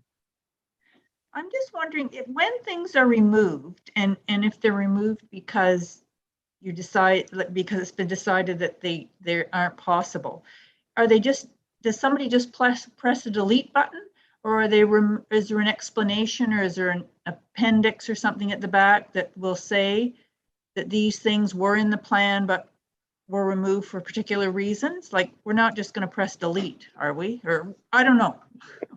That might also be a way of keeping track of them. Mr. Chairman, Crystal can speak to that. Thank you. We do have a secondary document that is our accomplishments to date. So if an item is being removed and it has been accomplished, Right. Even to a certain degree, so it may not be the full amount, but the plan's been done type of thing. that can go in the accomplishments to date document. If the item is being fully removed, then no, we don't have a spot for that. It is just being removed out of the plan. However, committee does have the ability to pass motions throughout the year as well. So if an item is removed, but you're looking at more detail, as Director Hernan spoke to, there's nothing saying you can't address that item later on through a motion to get more detail. But to kind of answer your question, if it is identified as accomplished, we do have a document for that. But as of right now, we don't have a spot. If something's deleted, it's just taken out of the plan. So, but you're saying that we could put something at the back, it isn't an accomplishments, but it's a deleted file or something, just so that we know that it was there and it was removed in case sometime we think that there's a reason that it should go back in again, or to remind us of that. Through our history, we would be able to see, because we keep copies of all of the plans from every year, we would be able to see that it has been removed. However, I wouldn't recommend keeping it in the plan, because the plan is to have the identified item. So if you're removing it from the plan, you're removing it from the plan. Not to say that we can't go back and see the history of that. We absolutely can always see the history of what was in there and when it came out. But I wouldn't recommend leaving it in the plan, because again, the recommendation is to take it out of the plan. It's just going to show through your motions and show through what the plan was last year to what it is this year. You're going to see that that item was removed through our documentation. Okay. Does that make sense? It makes sense, but I would prefer to see it kind of to be with the document somehow, that the history of things that have been removed and why they were removed within the document. I would like to see that, but what do that's what I'd like. But just so they're not just gone, because I can't access, and if I'm just thinking, if I'm sitting in my living room one day thinking, what happened with that? If I could access the accessibility plan and I could look it up myself without you. Do you know what I'm like? That's what I think. But I don't know if it's possible or not. You can leave it with me to think on it. I'm just, my hesitation in saying we should leave it in the plan is that if you're going to leave it in the plan, leave it in the plan. But if it was an appendix or something that's not really part of the plan, but just another chapter or something that goes with the plan, but it's not part of the plan, just because as time goes on, I'm the only old timer here really, right? And so as people go on, they might think, oh, that was an idea, but then they could look, and it's just for continuity or for history, that's all. Okay, I can make sure that is documented. Okay. We'd have to rely on you, Laura, for all the That's history. right. No, but it's true, you might, anyways. Yeah. Okay, thank you. Okay. So, So, there's one last item. Sorry. The last item is sign language. It was 6.7D, and it said sign language, and the Huntsville Public Library staff have determined that training for all frontline staff is cost prohibitive. And library staff will work on a case-by-case basis to address any needs of those individuals who require it. It was recommended that this be removed. And I think the main reason that this is removed is because, as committee, I'm sure, is very well aware, we have an obligation to ensure that we provide some form of access to information. And if, in this particular case, sign language was required, then we would have to make sure that happens. So we would probably retain someone to conduct that sign language for an individual. That's probably how they would approach it. But to have all staff trained on sign language, it specifically states the library, it would be cost prohibitive. So if committee, and again, we do have an obligation as an organization to ensure accessibility to our information and services. How we go about doing that doesn't have to be that everybody's trained in a specific requirement. We would just have to have a process that would address that. process in place to meet the needs of the time Correct. of the individuals. Yeah, correct. Member Blondin, go ahead. Can we specifically say then, like I really like Laurel's idea that if something's being deleted, we have an explanation why. So could we in this case say this is a specific service that can be engaged? Like I don't know the specific services that you engage for sign language, but I do know that there's a specific service that I, in the past, had on contract for providing translation services in multiple different languages. And we had a specific contract with this company or agency, I can't remember now. And we had that in our accessibility plan for language, that we had this contract. I'm wondering if there's a similar service that could be offered that's available for sign language. And then we would state in our plan that, yes, it's cost prohibitive to provide individual training for every staff member, but we have this contract in place that is available at the time when it's needed. Or, you know, and maybe it doesn't have to be a contract, but at least it's been identified already, not just, oh, now somebody needs it and we're going to start looking for this service. We've already done the work to find the service, and this is what we would use, and it's on our plan, and this is what we're going to do instead of training everyone. There at the library when you arrive there, is there any postings or signage saying it's available if someone is looking for it or requires it? We do have a standard, I'm not sure, Mr. Chair, about posting at the library. What I can tell you though, we do have standard disclaimers, whether it's on emails or on our website. And I'm not quite sure if Lisa Smith, our manager of HR, is on the call. I didn't look to see if she was there, but perhaps she is there. So perhaps Lisa could speak generally about our requirements to accommodate requests with respect to accessibility. If I can call on you, Lisa. Yeah, sure. Thank you. Yes, so we have certainly a policy and with the AODA employment standards, we have to provide certain accommodations for such things as interviewing, and as well for any employment offers that we have. So that is all through the AODA standards, through the employment. So we've actually worked with Crystal this past year too to make sure that we have the correct wording and things like that from the organization. So those things have all been certainly reviewed and approved. Is that what you were looking for? I think so, yes. As long as we have a process in place that we can address the issue if it came. Yes, yes, we do. Yeah.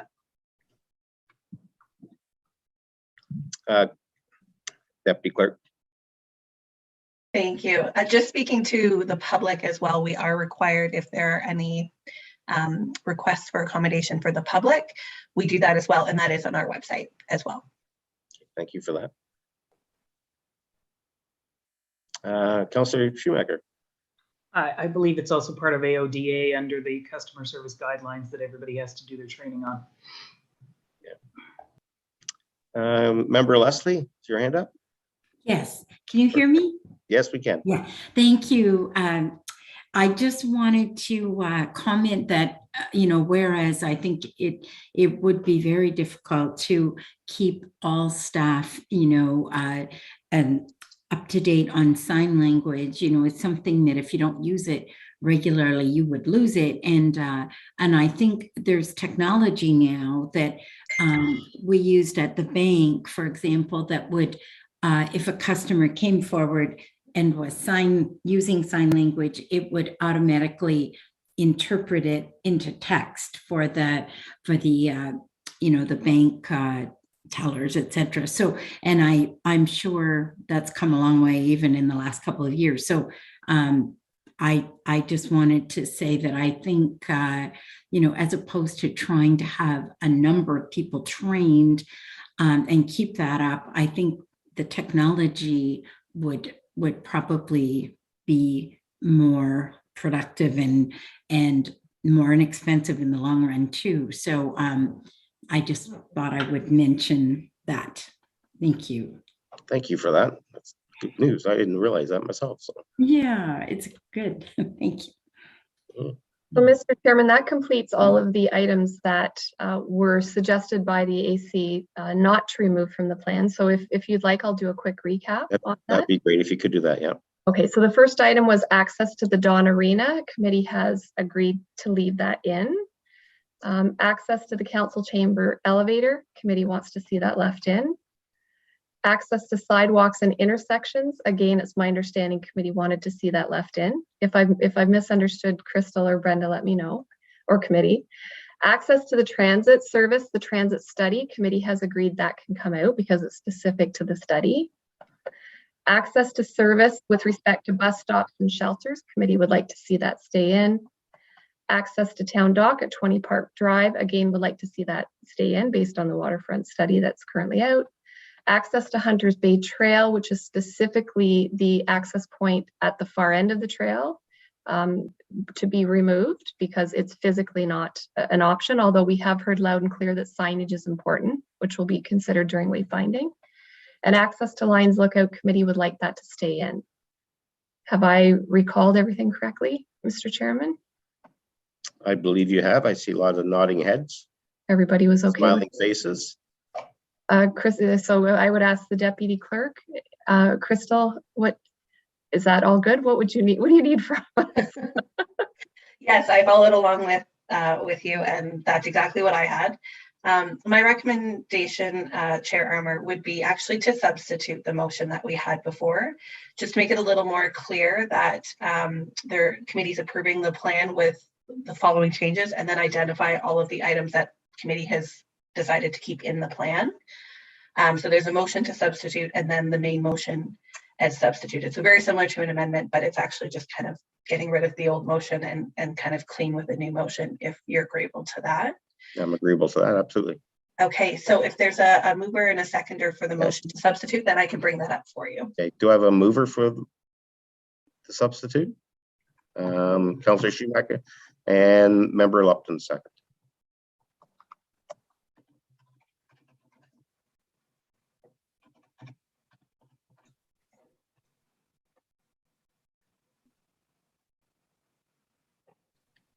You're gonna bring it up on the screen? I am, yes.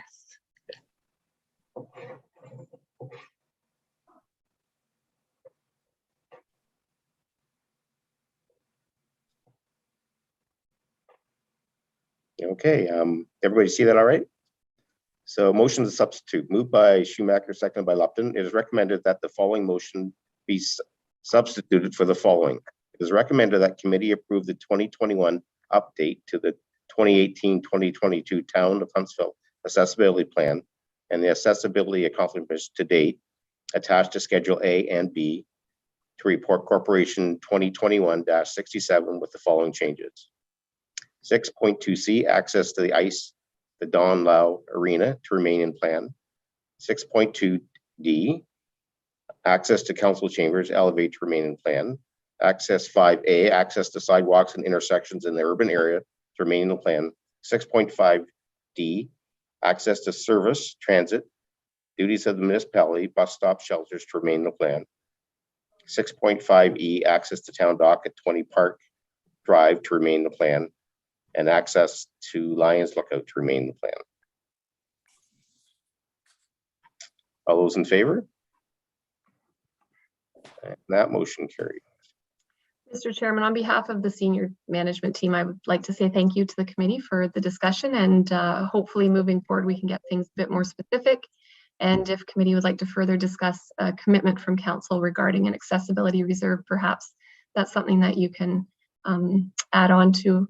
Crystal will have to tell you how to do that because it's not on the agenda, but I do want to thank everyone for all their feedback. Thank you. Now, we want to thank you for having everybody here today to answer all our questions, because I think that our last meeting, we really didn't know which way to go with this. That's why we decided to leave everything there. We knew that'd bring you all out to us. So well done, everyone. Thanks very much. Thank you. Deputy Clerk? Sorry, Chair. I just you just need to call the question on the main motion as substituted. So you don't have to read the whole thing, but if you can get a mover, seconder, and call the question on the main motion. Do I have a mover for the main motion? Member Gallagher, seconder, Member Shaw.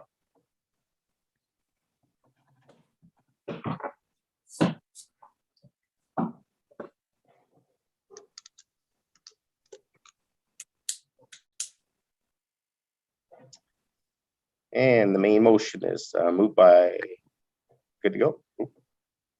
Sorry.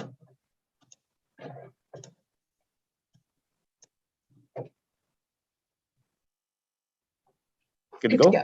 Yeah. All right, main motion moved by member Gallagher, seconded by member Shaw. It's recommended that committee approve the 2021 update to the 2018-2022 Town of Huntsville Accessibility Plan and the Accessibility Accomplishments to date, attached as Schedule A and B to report Corporation 2021-67 with the following changes.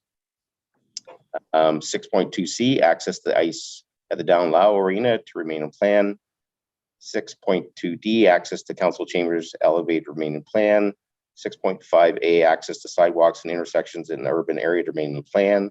6.5D, access to service transit duties of municipalities, bus stops, shelters to remain in the plan.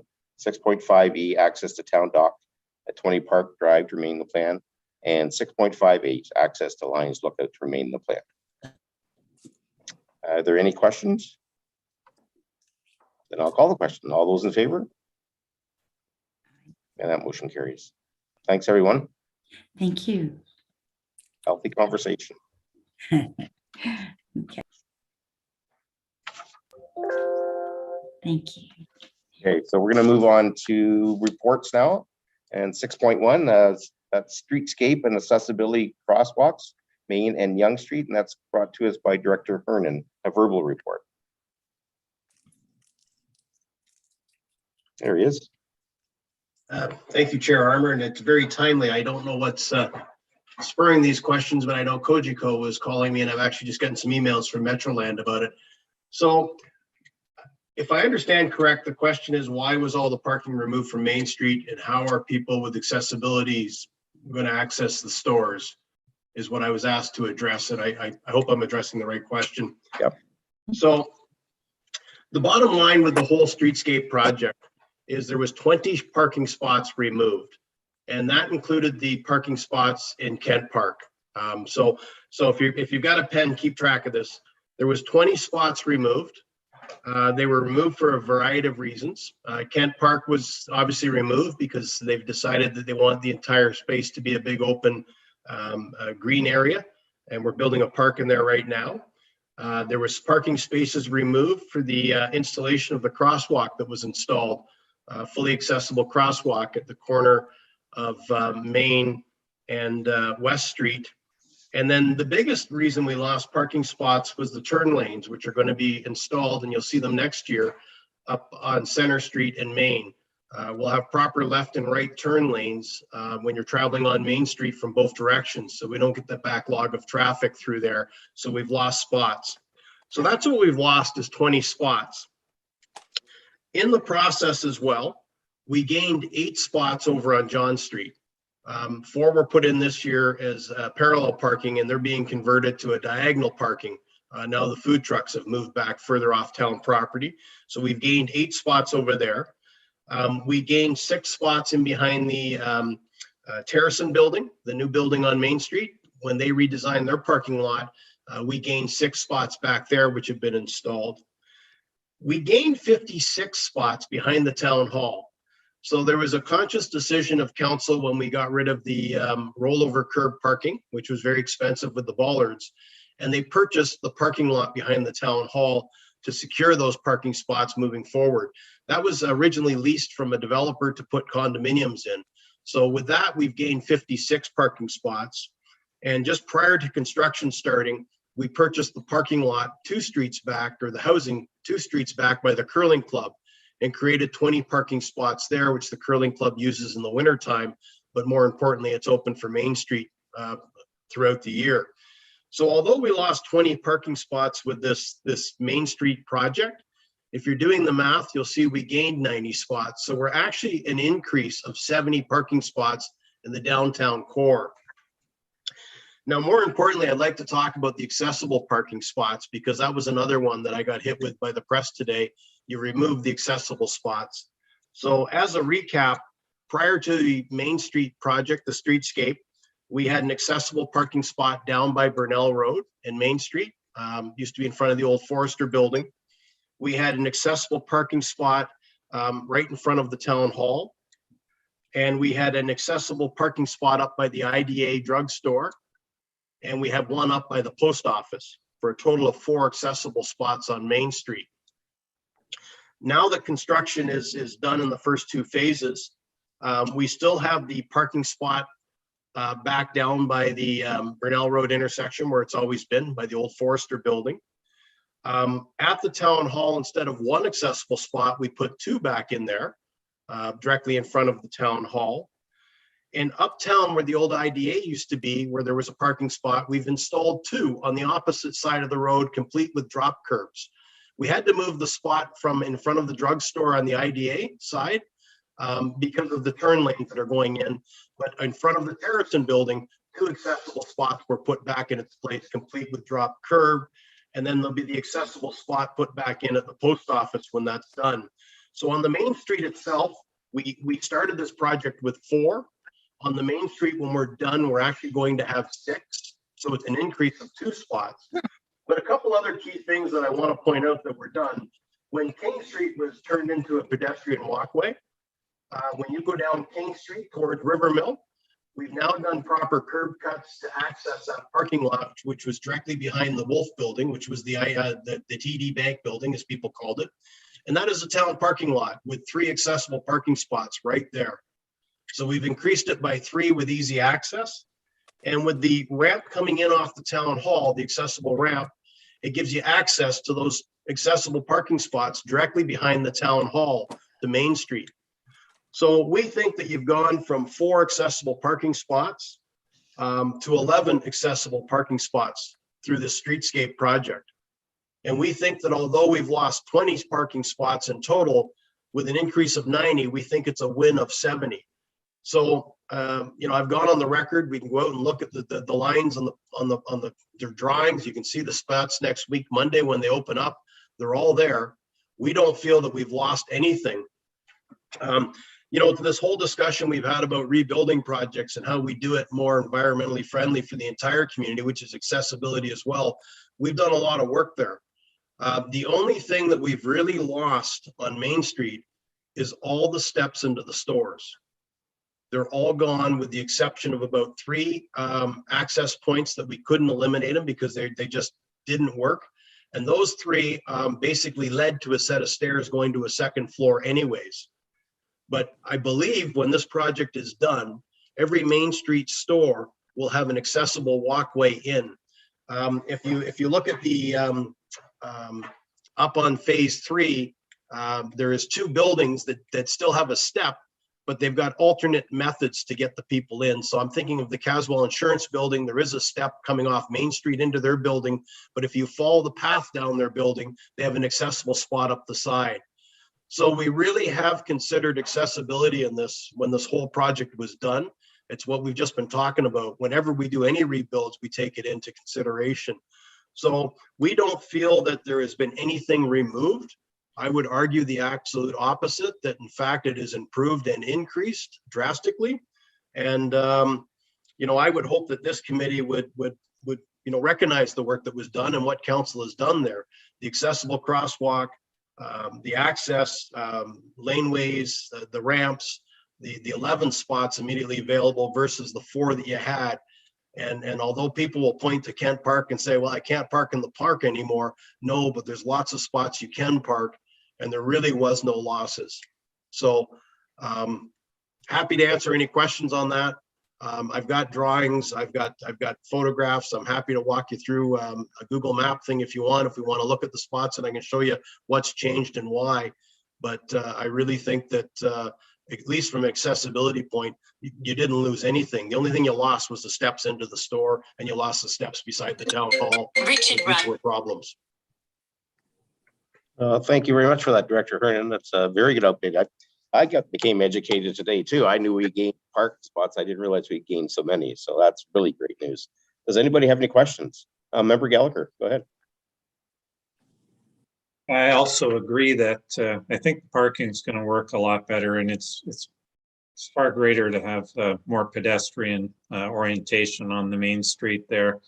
I'm happy to hear the amount of accessible spots that are provided, because I wasn't aware, but some of the spots I was aware of, but other ones I wasn't. The other point that I guess Steve was going to talk about, and maybe you can just elaborate, is it correct that there's 2 accessible crosswalks, one in the area across from the local, and then we've now got this second one out Main Street West? But was there one as part of the streetscape in the downtown as well, a crosswalk, or no? There, through you, Chair Armour, there is one in the downtown. You're right, right at the local restaurant, which is West Street. So that's a crosswalk now that's installed. It's actually working now, and you'll see next week when the road's open. So that's a new one. And you're right, the Young Street one I didn't even talk about because I was thinking of streetscape. But the Young Street intersection is the work is just being completed. And that's a fully accessible crosswalk down there with a set of traffic lights. So both of them are required by law for vehicles to stop. The reason the one in the west end got a set of full lights is just because of the vehicle speeds. And what they did with the design of Main Street is they created these choke points to narrow it down where the crosswalk is at West Road, which will naturally slow the traffic down. But there is still full stop bars put in, flashing lights. So when somebody pushes the button, it will tell them when they can or can't walk. It's got the audible alarms on it.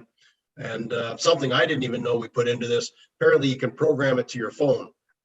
So it will tell you if you want when you can cross as well. And I guess this is a new feature with traffic lights and crosswalks. You can download an app. And if you're in one of these newer areas, when you push the button, and if you have sight problems, your phone will actually tell you when you can cross as well. Thanks for that.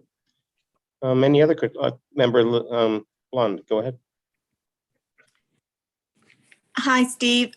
Thank you for the report. I'm the one who put the question forward to the council or to the committee. I guess I'm appreciative of the full report of all the additional accessible parking spots. I think that's wonderful. I guess in addition to representing people with disabilities, I'm also part of the senior group who may not have accessible parking permits. And I am hearing nonstop from all of my senior friends how, and including my husband and I, how we just can't park on Main Street anymore, because if you don't have an accessible permit, you're going to have to park a block away, which is often not a reality for most seniors.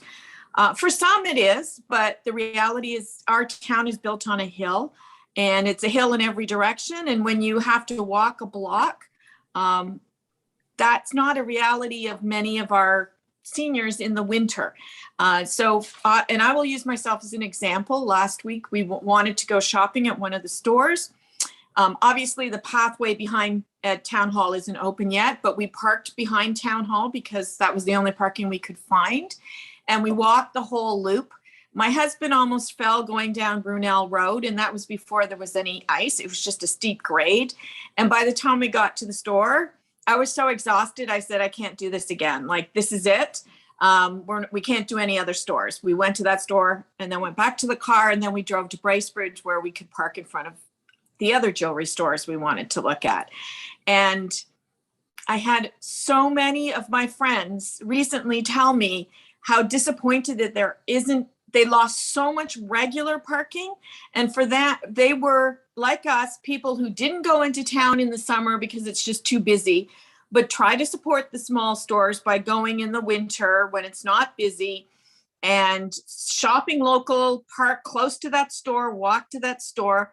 But now the reality is, if they have to park a block away and they always have to do a hill, they're like my husband saying, no, we're not going to do that. We're just going to go to Bracebridge. And so I appreciate that there's all the accessible parking. And I, as a committee member, I think that is wonderful. As a senior, I think the fact that we lost 20 parking spots in front of stores will be disappointing to members of the community who can't park there anymore, and to the stores who are going to lose that business because they'll just go somewhere else. So, That's all. Councillor Arnold? Maybe if through you, Chair Armour, if you don't mind, could I just address a couple of those? Oh, absolutely. Please do. So the good news, Lorraine, is the ramp behind the town hall is open now. We are waiting for a railing out front, but the ramp is open, so you don't have to go down Burnell Hill. Burnell Hill is a steep hill on a good day. I certainly agree with you. Some of the reason that we lost parking spots is some of the gains, like the crosswalk. You no longer have to walk from one end of the street at the post office to Burnell to cross the road, and that's why that was put in, and that caused some parking to go. And I really want to stress that this whole parking discussion was not staff totally driven, and it wasn't council, it was BIA. And the BIA supported what was done to make the sidewalks wider. And part of the concept when the sidewalks were made wider, we were able to get rid of the steps because we had more room to raise the sidewalk up.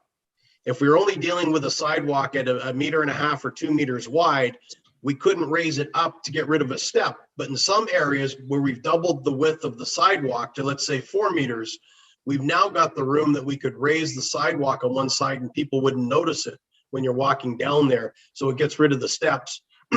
And even once the final design was done, it was a business owner that came back to council, Mill on Main to be exact, with the blessing and support of the BIA to remove 3 more parking spots down there so they could have open patios and display their merchandise out front. So there is some parking spots lost, but there's a lot of gains. And please don't hold staff or council accountable for this. It was the BIA, the businesses downtown, that made this request. And you know, that's why it was done. It's to please everyone. I think the best thing we're doing is fixing the turn lanes up by the post office and that backlog of traffic that happens at that intersection. Unfortunately, to do that, you lose a few parking spots. So I certainly understand your comments. There was some spots removed from Main Street, but I hope that your husband, when he's using the crosswalk, will maybe reconsider and continue to shop downtown and you know, recognize that there's a great path coming down beside the town hall with access to lots of parking, as opposed to the 20 spots that we lost. I think you got 56 back there, so lots of parking. And I know this summer, even with Main Street closed, I drove around on some of the busiest days in July, and I could always find parking within a block or two of Main Street. So hopefully that will continue. Thanks for that, Steve. Member Shaw. Hi, Steve. Is there a place on the town website or something that shows all the accessible spots? Just so if I happen to be going downtown, that I can see where the best spot is to park, just because I can walk very little, especially on a hill. So is there a spot that shows where a map that shows the accessible spots is what I want to know. I don't know the answer to that one, but I will find out. It would certainly be if it's not there, it would make sense to have a map like that. I know I can find it in construction drawings, but to try and tell you how to find it would be, it'd be easier to go look for an accessible parking spot. I guess, you know. I see Crystal and Tanya both come on, so maybe they have an answer to that for us. I'm going to allow my deputy clerk to answer that since she's put her hand up, but thank you, Chair Armour. Thank you. And I'm not sure if we were going to say the same thing, but my suggestion was actually going to be to have our manager of corporate information come possibly to the next meeting and show committee, not even with parking spots, but there's a lot of information in regards to accessibility on our online mapping, and perhaps could come and show committee, do a demonstration for committee, because there's a lot of great information in our mapping system online. So that was going to be my suggestion, is to have Margaret Stead come to the next meeting. But Tanya, I don't know if I don't know if our clerk has some further information.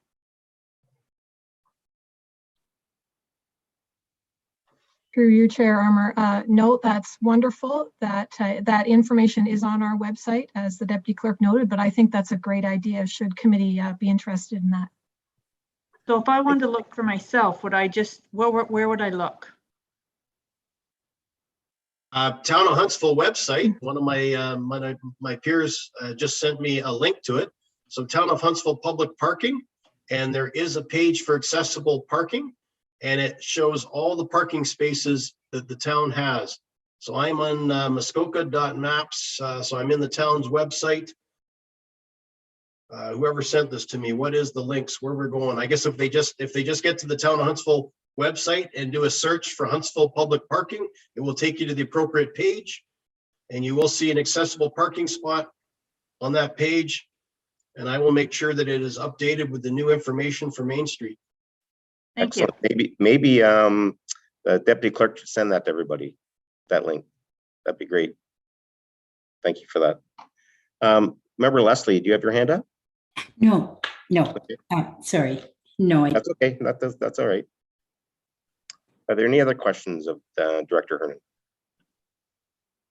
Not seeing any. Well, thanks very much, Steve, for the verbal report. Very informative for myself, and I'm sure for the full committee.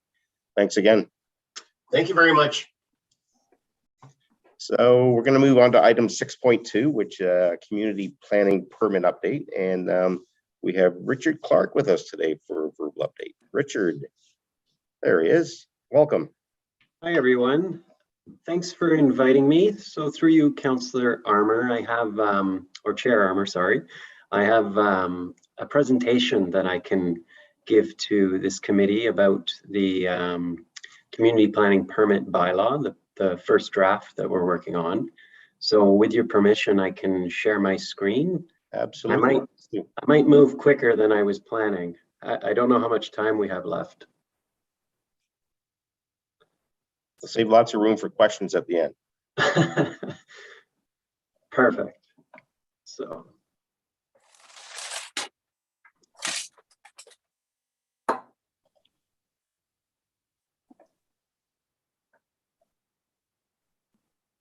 I'm just getting it ready to share.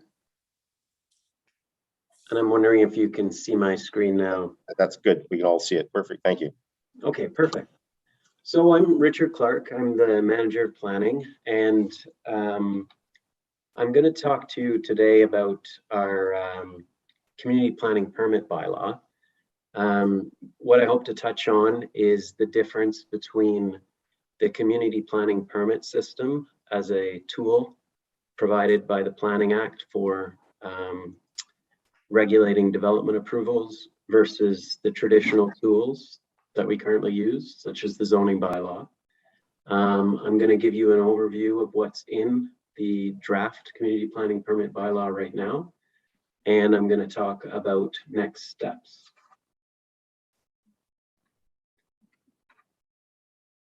So a community planning permit system is a land use planning tool that is available for municipalities to use to regulate development activities.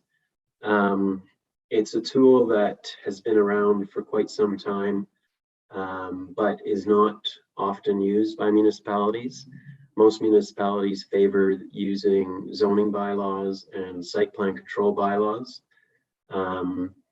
And what this tool does is it basically combines those two separate approval tools, site plan control and zoning bylaw, into one. So if you do, as a municipality, decide to implement a community planning permit bylaw, you can effectively replace those two separate tools. In Huntsville, we're very interested in this tool for that exact reason. We think that it could help streamline the development approval process, and it could mean quicker development approvals, but it also could mean less costly application processes.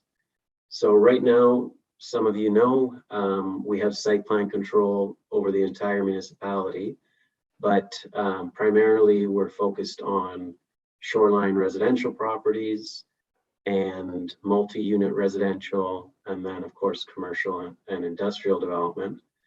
And then the zoning bylaw applies to regulate land use, permitted uses, and development standards across the entire municipality. So the diagram you can see on this slide just kind of tries to distill it down into a little image to try and explain that through this tool, we're really trying to combine these separate approval processes into one. Just looking here, we've got a table that tries to illustrate the differences between a community planning bylaw and a zoning bylaw. So from an approvals perspective, the traditional tool, the zoning bylaw, it currently needs approval by staff, or sorry, council for any amendment to zoning rules that would govern the use of a property. And whenever we have one of these land use controls like zoning or a community planning tool, we have to consider that not all properties are the same, and people might want to do something on their property that doesn't necessarily conform to the rules. So there's always this chance that you might need to seek an amendment. So what we're talking about here is how easy is it for someone to get an amendment to the rules. So if you wanted to get a zoning bylaw amendment, you'd have to go to council for approval.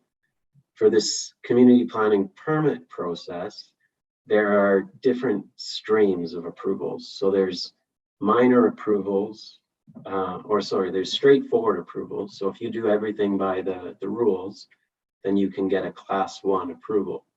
So it's a very straightforward decision for us. We're basically assessing whether or not your application meets the standards, and then we are issuing a class 1 permit. A class 2 permit would be if you're proposing a minor variation from the rules, and a class 3 would be if what you're proposing is a more significant change. So for class 1 and 2, the approval rests with staff, and for a class 3, it would be with council. From an urban design perspective, the community planning bylaw allows us to look at various design aspects and site layout aspects when we're looking at development approvals, whereas with a zoning bylaw, you're typically only looking at height and density. From a public consultation perspective, with a zoning bylaw, for any zoning bylaw amendment, it requires mandatory public notice. And what we do here in the town is we circulate to everyone within 120 meters of a property where there's an application, and we also post posters on the property, and if it's in the urban area, there's also a notice in the newspaper. In the CPP bylaw, it's not mandatory to have public consultation as part of the development application. But that doesn't mean that a municipality who's exploring this tool can't incorporate that as part of the tool. From an appeal rights perspective, one of the main things is for a zoning bylaw amendment, if a neighbor or a third party who's not involved in the application is unhappy with a decision, then they have what's called an appeal right. So they can appeal a decision within 20 days of it being made if they're not happy. Under the community planning bylaw, there's no such rights for third-party appellants. The only people or the only ones who can appeal a decision is the applicant themselves. And then with respect to approval timelines, for the zoning bylaw, what we're currently experiencing is it's approximately 3 months to get a zoning bylaw amendment application approved. And then for the community planning permit bylaw, the timeline is 45 days. So I guess the important thing to keep in mind when I'm talking about timelines, these are the timelines that are roughly laid out in legislation. So if a municipality doesn't meet those timelines, then an applicant is allowed to appeal the decision. So under legislation, it's about 3 months for a zoning bylaw and 45 days for a community planning permit. Just a little note that I'm making up front for this presentation is we talk about zones a lot in Huntsville, and everywhere you're probably familiar with, we talk about zoning. So if we are changing from zoning to a community planning permit bylaw in Huntsville, instead of calling them zones, we'll be calling them precincts. So from time to time throughout this presentation, you'll hear me referring to precincts, and that's equivalent to saying zones. So just an illustration to try and explain once again the benefit of this approval process. So we have the traditional process flow on the top, and then we have the community planning permit system process illustrated on the bottom of this page. So you can see in the pink box in the middle of the screen, we have a process outlined under the traditional process that involves either having to go through a zoning bylaw amendment potentially, or a minor variance if you're changing if you're building or proposing something that doesn't quite meet all the standards, you'd have to go through one of those approval processes. Potentially, if you were going to be doing site alteration or vegetation removal associated with this proposal, you might also need to get permits for those. And then there could be other relevant approvals, like if you're beside a major Kings Highway, you might need an MTO, a Ministry of Transportation approval. So you would need all these various approvals. You would also need a town site plan approval potentially, and you'd need all those things prior to getting the ability to get a building permit. So there's various different permit processes or approvals that you might need to get, and all of those, of course, would take time. In the CPP process, the appeal is all of those things are combined into one approval process for the municipality. So with the exception of those other things like the MTO approval, Ministry of Transportation approval, we can't, as a municipality, we can't issue approvals for those types of applications, but we can combine, for instance, tree removal permits, site alteration permits, and site plan approvals and zoning approvals all into one process. So that's the idea. And that kind of describes the difference between the traditional process and the CPP process, to kind of give an explanation of why the municipality is doing this. And where we're at right now is we've been doing this for some time. I think it's we're in phase 4 of the project right now. I believe we started in the summer of last year. Around this time last year, we took a background report, a directions report to our planning committee to get endorsement to do public consultation on our directions that we were hoping to take with this community planning tool. So throughout early January or early 2021, we did public consultation. We had some focused workshops. We had with builders, developers, lake associations, community groups. And then throughout the rest of 2021 until now, we've been working on drafting the bylaw itself. So I think in October, we came back to our planning committee or to council to present the first draft of the community planning permit bylaw. And once we received their endorsement to consult on it, we had further workshops, focused workshops with various stakeholder groups. We also posted online on our Huntsville engagement page, myhuntsville.ca. We had an open house on, I think, October 14th. and we had a public meeting, I think, I can't remember the date, but towards the end of October, where we received feedback on our first draft of the bylaw.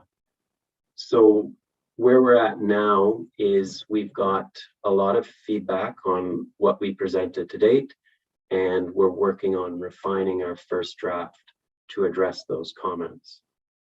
The next steps I'll touch on later. So just recapping where we're at, the key directions report, which is the third box from the left, was presented in December last year, and we then worked on creating our draft bylaw, which is what I'm going to talk to you about today. So the one thing I just wanted to clarify is, I think you guys have looked at our zoning bylaw, so you're probably more familiar with it than most. What we liked our zoning bylaw. There's a lot in the zoning bylaw that works well for Huntsville. So we didn't want to change it too much. And with this tool, the community planning permit system, you can build off what you like in your zoning bylaw. So that's very much what we did, but we had to adapt it to incorporate the different tools that the community planning permit system allows you to use. So a lot of what you'll hear me talking about is more tweaking to what was in the zoning bylaw versus completely new rules and provisions. There are some new things, but a lot of it was based on building on the foundation of the existing bylaw. So I'm just going to go through the bylaw itself, and I'll try and be quick because I know we don't have a lot of time, and just describe it from kind of I guess, a layout point of view, where to find the information and what's in those sections. So in the bylaw, you'll find it's broken up into 6 sections currently. And section 1 sets out the basis for the bylaw and kind of includes a lot of the discussion about what is a community planning permit bylaw, because it is rather new. And when people will be using this bylaw, they might be more familiar with zoning. So we included this section to describe how it's different. So there's a description of how to read this bylaw in section 1, which we hope will be useful for people who are not like John and myself, planners. So hopefully that will be of use to a lot of people. So section 2 of the bylaw sets out most of the administrative and I guess procedural rules on how the bylaw works. So it's the section that defines the area of the municipality for which the bylaw applies, and it says that the community planning permit bylaw applies to all of Huntsville. It sets out some of the rules for exemptions to the rules in the bylaw, and it establishes the classes for permits that I was reviewing for earlier. So that's the class 1 and 2 and 3 permits. And it also spells out the considerations that staff are going to have to look at when we're evaluating applications. So as I talked about earlier, there's going to be 3 classes, and I think I alluded to it earlier. The differences are who the approval authority is, and what and the magnitude of variation from the rules. So a class 1 is straightforward. The application conforms to the rules that are applicable within the precinct that the property is mapped, and the approval authority is staff.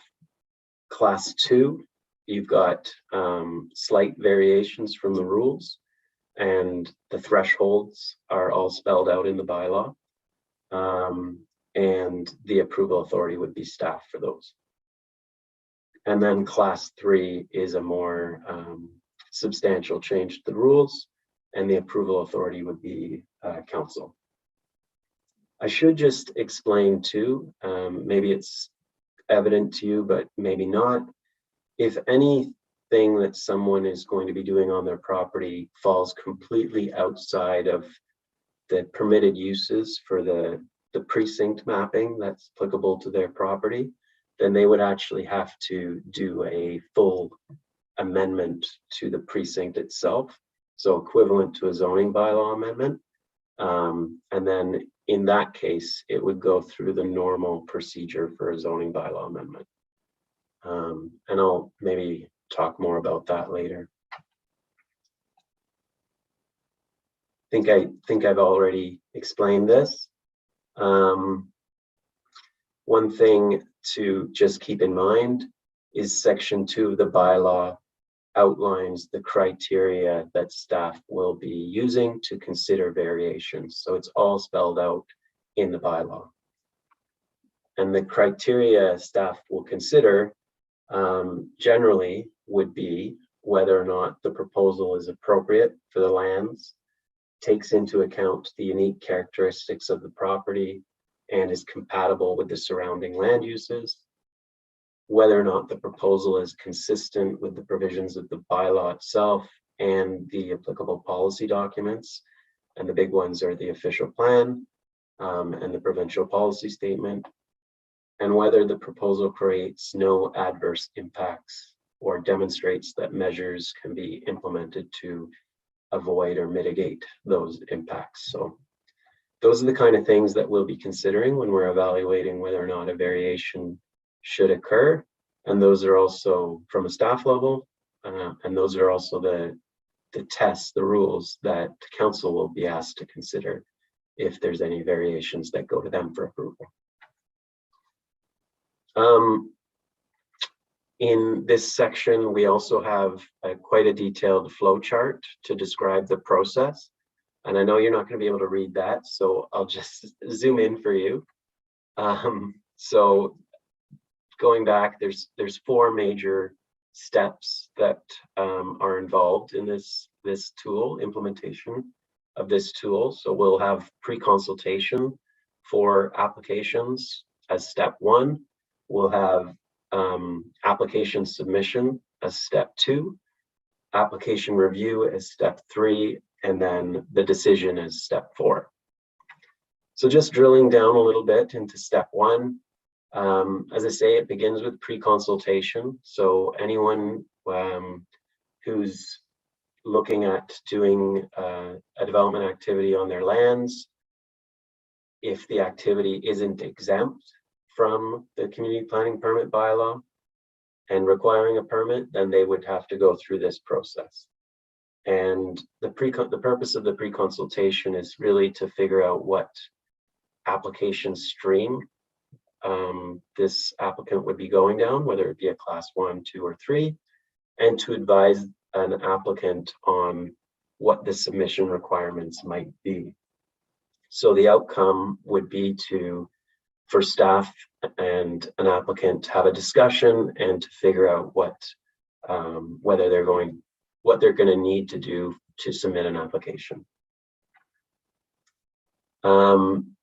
Once step 1's complete and a checklist is provided by staff to the applicant, the next step is for the applicant to work on their application and submit it in accordance with the requirements. And staff would then circulate that application to any of the relevant agencies who were involved in pre-consultation to determine whether or not the application is complete. And once an application is deemed complete, that 45 days that we were talking about in terms of the application approval timeline would then kick in.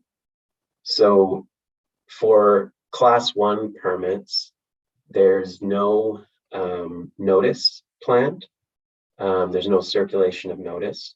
But for class 2 and class 3, where the rules are being slightly varied for the application, then there would be a public notification step. And the difference between the class 2 and the class 3, as you can see here, is the class 2 would just be posted through a poster on the property and on the municipality's website. And a class 3 would also include a mail out of information about the application to neighbors within 120 meters of a property. Step 3 of the process is to actually conduct the review, and staff is conducting that review. Also, external agencies could be circulated and be conducting that review.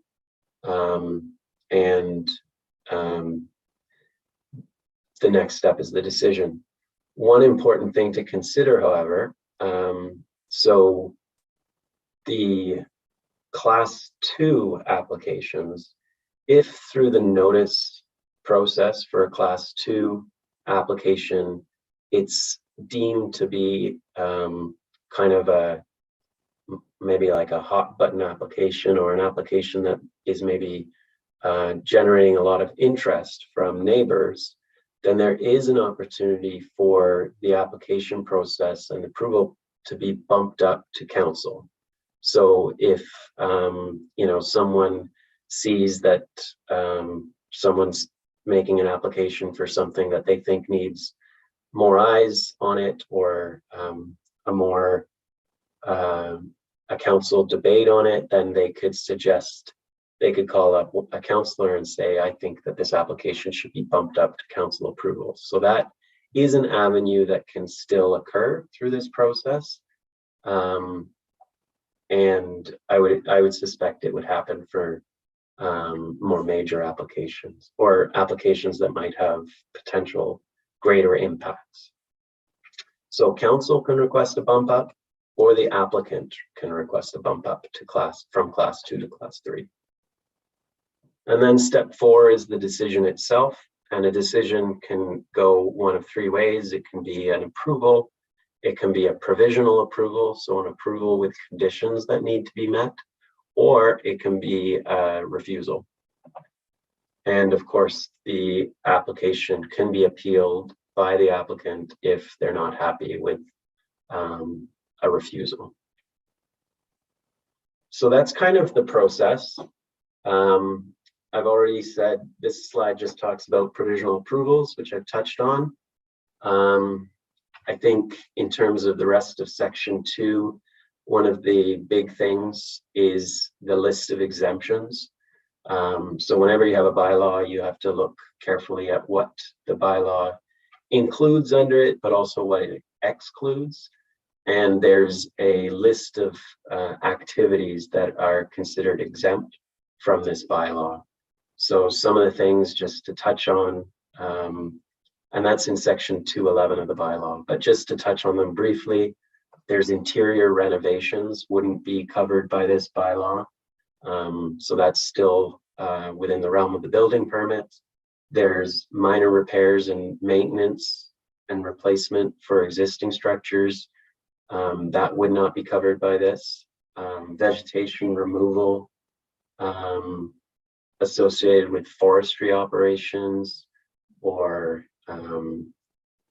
if it's for home heating purposes or for other personal use, that would be excluded. There's exemptions for seasonal water structures, agricultural uses and buildings in rural precincts, and single detached dwellings located outside of the waterfront precinct. So that's not a comprehensive list of exemptions. As I said, they're in section 2.11 of the bylaw, but they're an important section to read so you can understand what this bylaw does apply and doesn't apply to. Sorry, skip through that. And I probably will skip through some of these. But generally, I think I touched on this. Hey, Richard, I think we're gonna run out of time here, so.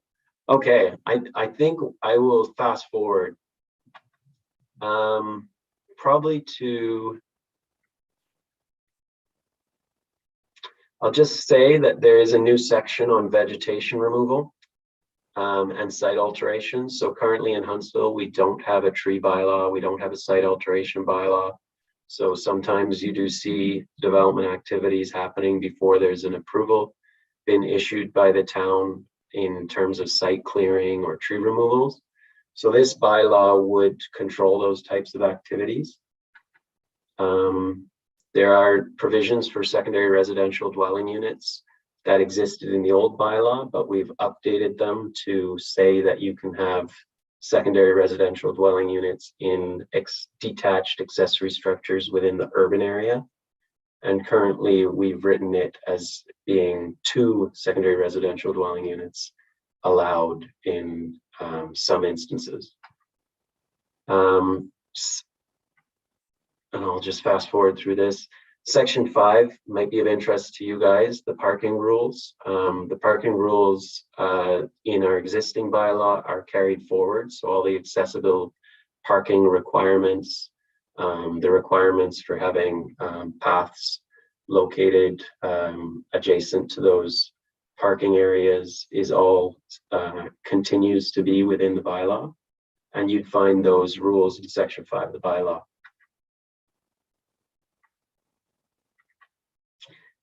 Just so you understand, when I talk about precincts and zones, there's been a lot of effort to collapse the existing zones into common precincts. So this table, these following tables just show how a lot of the former zones have been combined into new precincts. So I won't get into those, but just maybe by way of example, where we had former zones for residential 1, 2, and mixed use zones, we've combined those all into one urban residential low precinct. So these tables just is a key to explain all of that.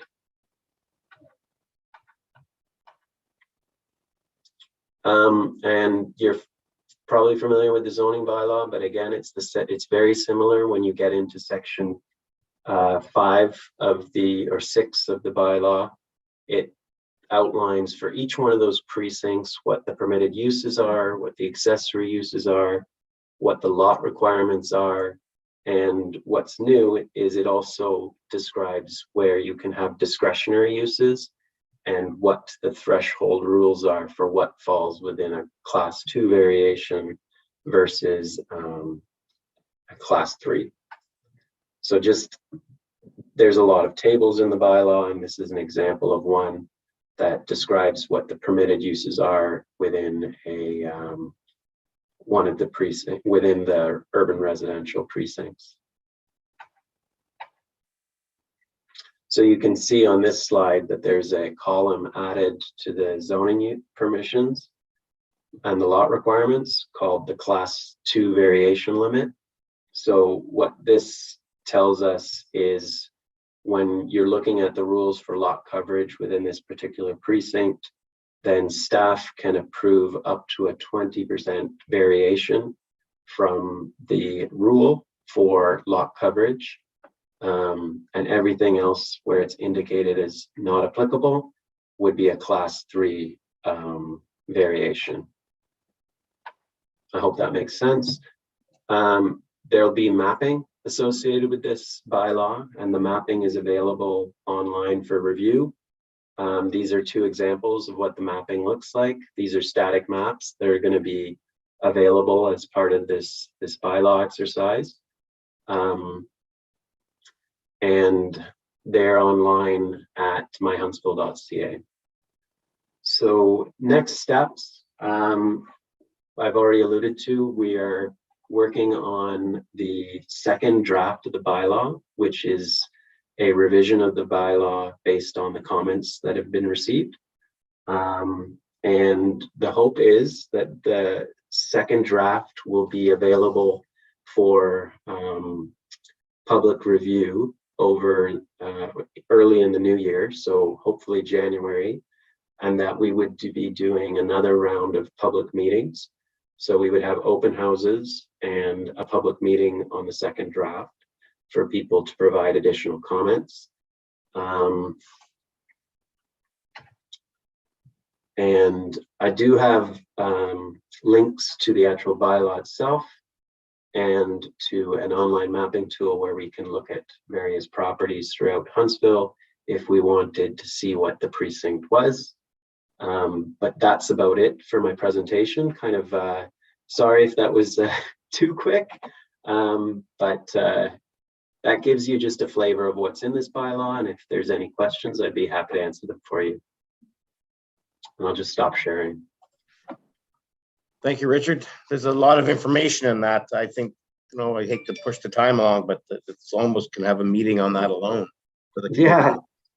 especially when it comes to doing site plan reviews and stuff of that nature. So I don't know if the committee has any questions for Richard or Member Gallagher. Not a question, but I have to attend to another meeting, so I'm going to have to leave at this time. I had a conflict on the next item on the agenda anyways, I didn't realize, so I'm going to check out at this point. Thanks for the presentation, Richard. No worries. Thank you, John. Member Lupton. I was just wondering if Mr. Clark would be able to provide the slide deck for us to review. That was a lot of information to kind of like absorb. If we could get a copy of the slide deck, that might be helpful for us. Sure, I think Richard could probably send that through to Crystal and she could probably forward it off to everybody. If that's possible, Richard? Yeah, that's entirely possible, Chair Armour, and it'll be included in the minutes too. Excellent, thank you, sir. Any other questions? Well, thanks again, Richard. A lot of information overload, I'm sure, for those hearing it the first time. But again, there's a lot of processes coming up yet, but thanks very much for that. Much appreciated. No worries. No worries. And I just, one more thing, Councillor Armour, it is, there is a very good webpage that we've put together for this project.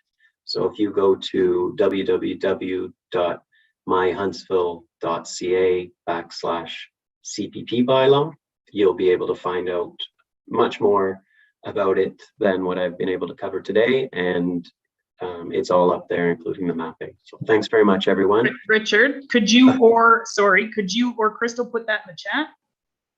And then somebody can click on it. Thanks. Good idea. Okay. Thank you, Richard. Appreciate it. Thanks, everyone. Okay, moving right along to number 7.1 was the site plan review for Elliott Street. I believe we covered that last meeting. There is no real issues. And then moving on to number 8.1 is the flag design, and Brenda is going to join us here for the flag design. This is exciting. Our own flag. Brenda?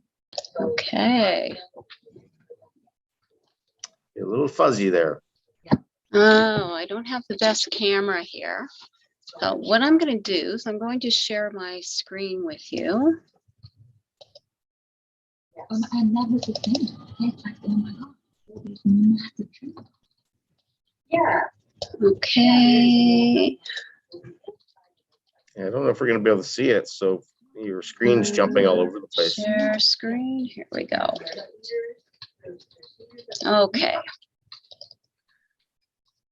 Is everybody able to see that? There we go. There Perfect. we go.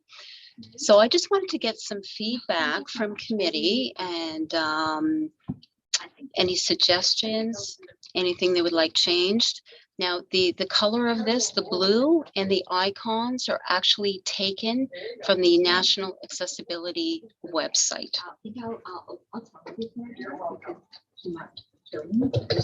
I like it.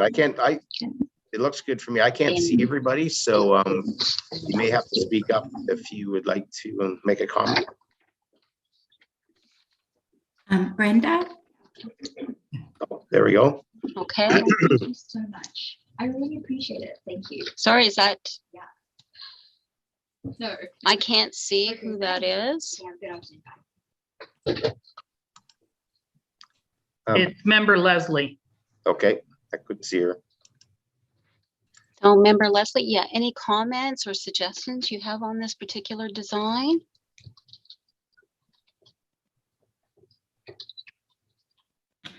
Would you mind describing it for me?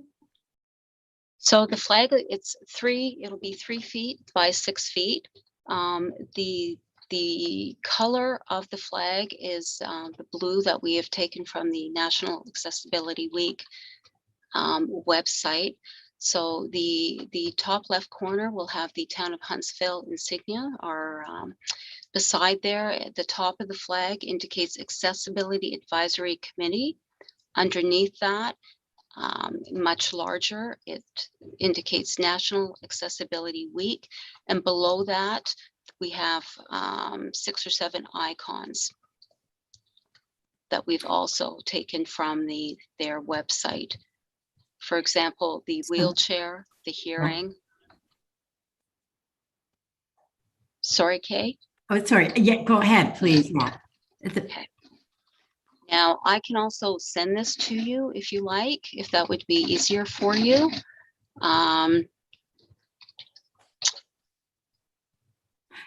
Sure. I'm not sure I'll be able to see it at any rate, but I was just curious to know what it contained. Yeah. Okay. And so the icons are all representative of various disabilities, did you say? Correct, Kay. So we have 1, 2, 3, 4, 5, 6, 7 along the bottom of the flag. And then the print on the center of the flag is fairly large. That indicates National Accessibility Week. Mm-hmm. Okay. Thank you. So I take it then there's like, I don't even know, I guess, is there for an icon for, so there's wheelchair, you said, and sign, sorry. We have hearing, sight. What is the icon for? Signing. Okay. We have signing on there as well. Okay. Okay. And okay, thank you. Thank you. It looks very good, Kate. It's very good. nice. Very nice. Thank you. I'm just wondering, Brenda, if you'd be able to move the icons at the bottom a little bit further apart so that it kind of they're easier to see and see that they're separate things. Okay, I can definitely look into that. Again, we'd have to check on spacing and to keep them clarity of them. Right. So I'd be happy to check on that for you. Thank you. Thank you, Brenda. I really like it. I think it's great. And I love that we have all the different icons on the bottom. Thank you, Member Blondin.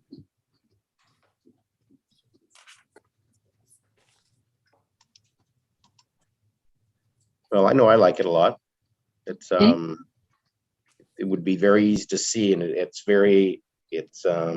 recognizable of what it means. So it's very good. Great job. Absolutely. Okay, so I will look into that for Member Shaw and then come back with something at our next meeting. And then we can maybe move forward and get our flag prepared, ready to go for next year. Thank you. Thank you. So we're going to move on to item 9, which is new business. Does anybody have any new business for the committee?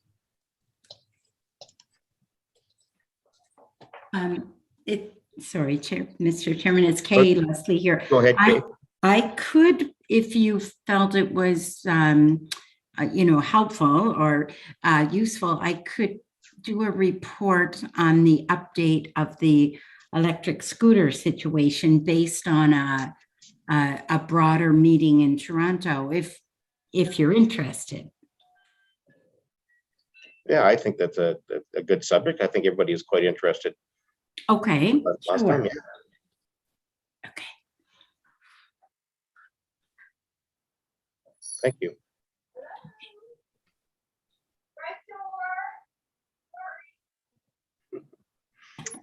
So we're going to move on to item 10, general information, 10.1, councillor updates, and Councillor Schumacher, you you have the floor. Well, yeah, lots going on in and around the community for sure this weekend. I know Councillor Stone had mentioned at our committee meeting last night that the BIA is putting on a lot of good events this coming weekend. So customer appreciation downtown on Thursday night, the tree lighting at 6 o'clock Thursday, the Black Friday sales are going on. And I don't know if Councillor Armour's probably going to bring up the hockey game Friday night. Saturday, they're closing down the street, and there's going to be a market going on downtown as well, Saturday and Sunday, and then a drone show at 7 o'clock on Saturday night. So definitely lots going on. There is the Eclipse Walk. Now that being said, it is a great venue, and for sure try to get out to do it, but I know the accessibility piece of it may be a little difficult for some people. So it might be better once the ground is a little more frozen to be able to kind of navigate that. The first night out, it was a little muddy, so there were some opportunities for people to slip and fall, but it is a reasonable event, $5 a person, and very well put together by the chamber. And we had an interesting conversation about garbage last night as well. So yeah, definitely some stuff on the horizon with regards to transfer stations and what the district has in store in their 5-year plans. So keep abreast of that. And I'm just trying to think what else I wrote down from last night. I think that was pretty much all I had written down. Just that everybody needs to start doing a better job of their recycling in their green bins, for sure. Thanks for that. That's a great update. Questions for that? Member Blondin, go ahead. Okay. I just wanted to say thank you for telling us about the Eclipse Walk. I've been concerned about going myself and falling. So knowing that it's muddy right now, I like what you said about just wait till it freezes and then it'll be easier. Yeah. I went with my father, and he's 77, and he did find it. I mean, he can walk, but he did find a couple of spots, you know, that he could have wiped out a little. And so even just, seniors with some mobility issues, maybe wait till it freezes a little. And then once the snow does come, if you're good with balance, the snowshoes might be a good option, maybe with poles and whatnot. There's going to be some opportunity for trails and that as well once the snow comes. But yeah, maybe wait till the ground freezes a little before you want to try it. The other thing I just want to say is I was invited to a similar thing at Casa Loma, obviously in Toronto, and you know, Casa Loma itself is, you have to pay to get in there. That particular one is $43. So this is a good deal. Yes, definitely. $5 deal for sure. Yeah. Well, thanks for that. I don't have a whole lot to add about the hockey. There is a hockey game Friday night, free admission for non-perishable food. So go out and see your juniors play hockey. They'd love to have you. They're playing against Penetang. Puck drops at 7 o'clock. Again, we have a general committee tomorrow where we're going to be talking about a lot of things with transit, et cetera, like that. So we should have a lot of good information coming out of that. Another exciting part, Main Street opening up. So soon it'll be open and we'll be able to drive up there and have a good look. I think that everybody's going to be, I know we talked about losing parking spots, but I think you're going to see those nice calming areas that slow traffic down and make it more pedestrian safe over there and the walkway. So get out there and enjoy it. Yeah, I was going to add, Lorraine, the walkway was open. I parked in behind the town hall on the girlfriend's getaway weekend and did some local downtown shopping at that point. The road itself was closed off, so you could easily walk back and forth to businesses and whatnot, because they had it open to pedestrians, but closed to traffic. But you were able to walk from the parking lot behind on High Street there down through the the nice S curve, which was neat to my first time walking it and being able to access the main street. And that was another well-attended event for the town as well, was the Girlfriends Getaway Weekend. Good. Excellent. So, not hearing else, it's time for adjournment, but I do need another mover because John was the mover on this. Could I have a mover for adjournment? Lorraine Blondin, member. So moved by Lorraine Blondin, seconded by Kay Leslie. It's recommended that we do now adjourn at 4:15. All those in favor? And that motion carried. Thanks very much, everybody. And we'll get together early in the new year and discuss transit and what our top 5 are going to be. So I think that's really important. Even if we just have a meeting that just earmarked that only,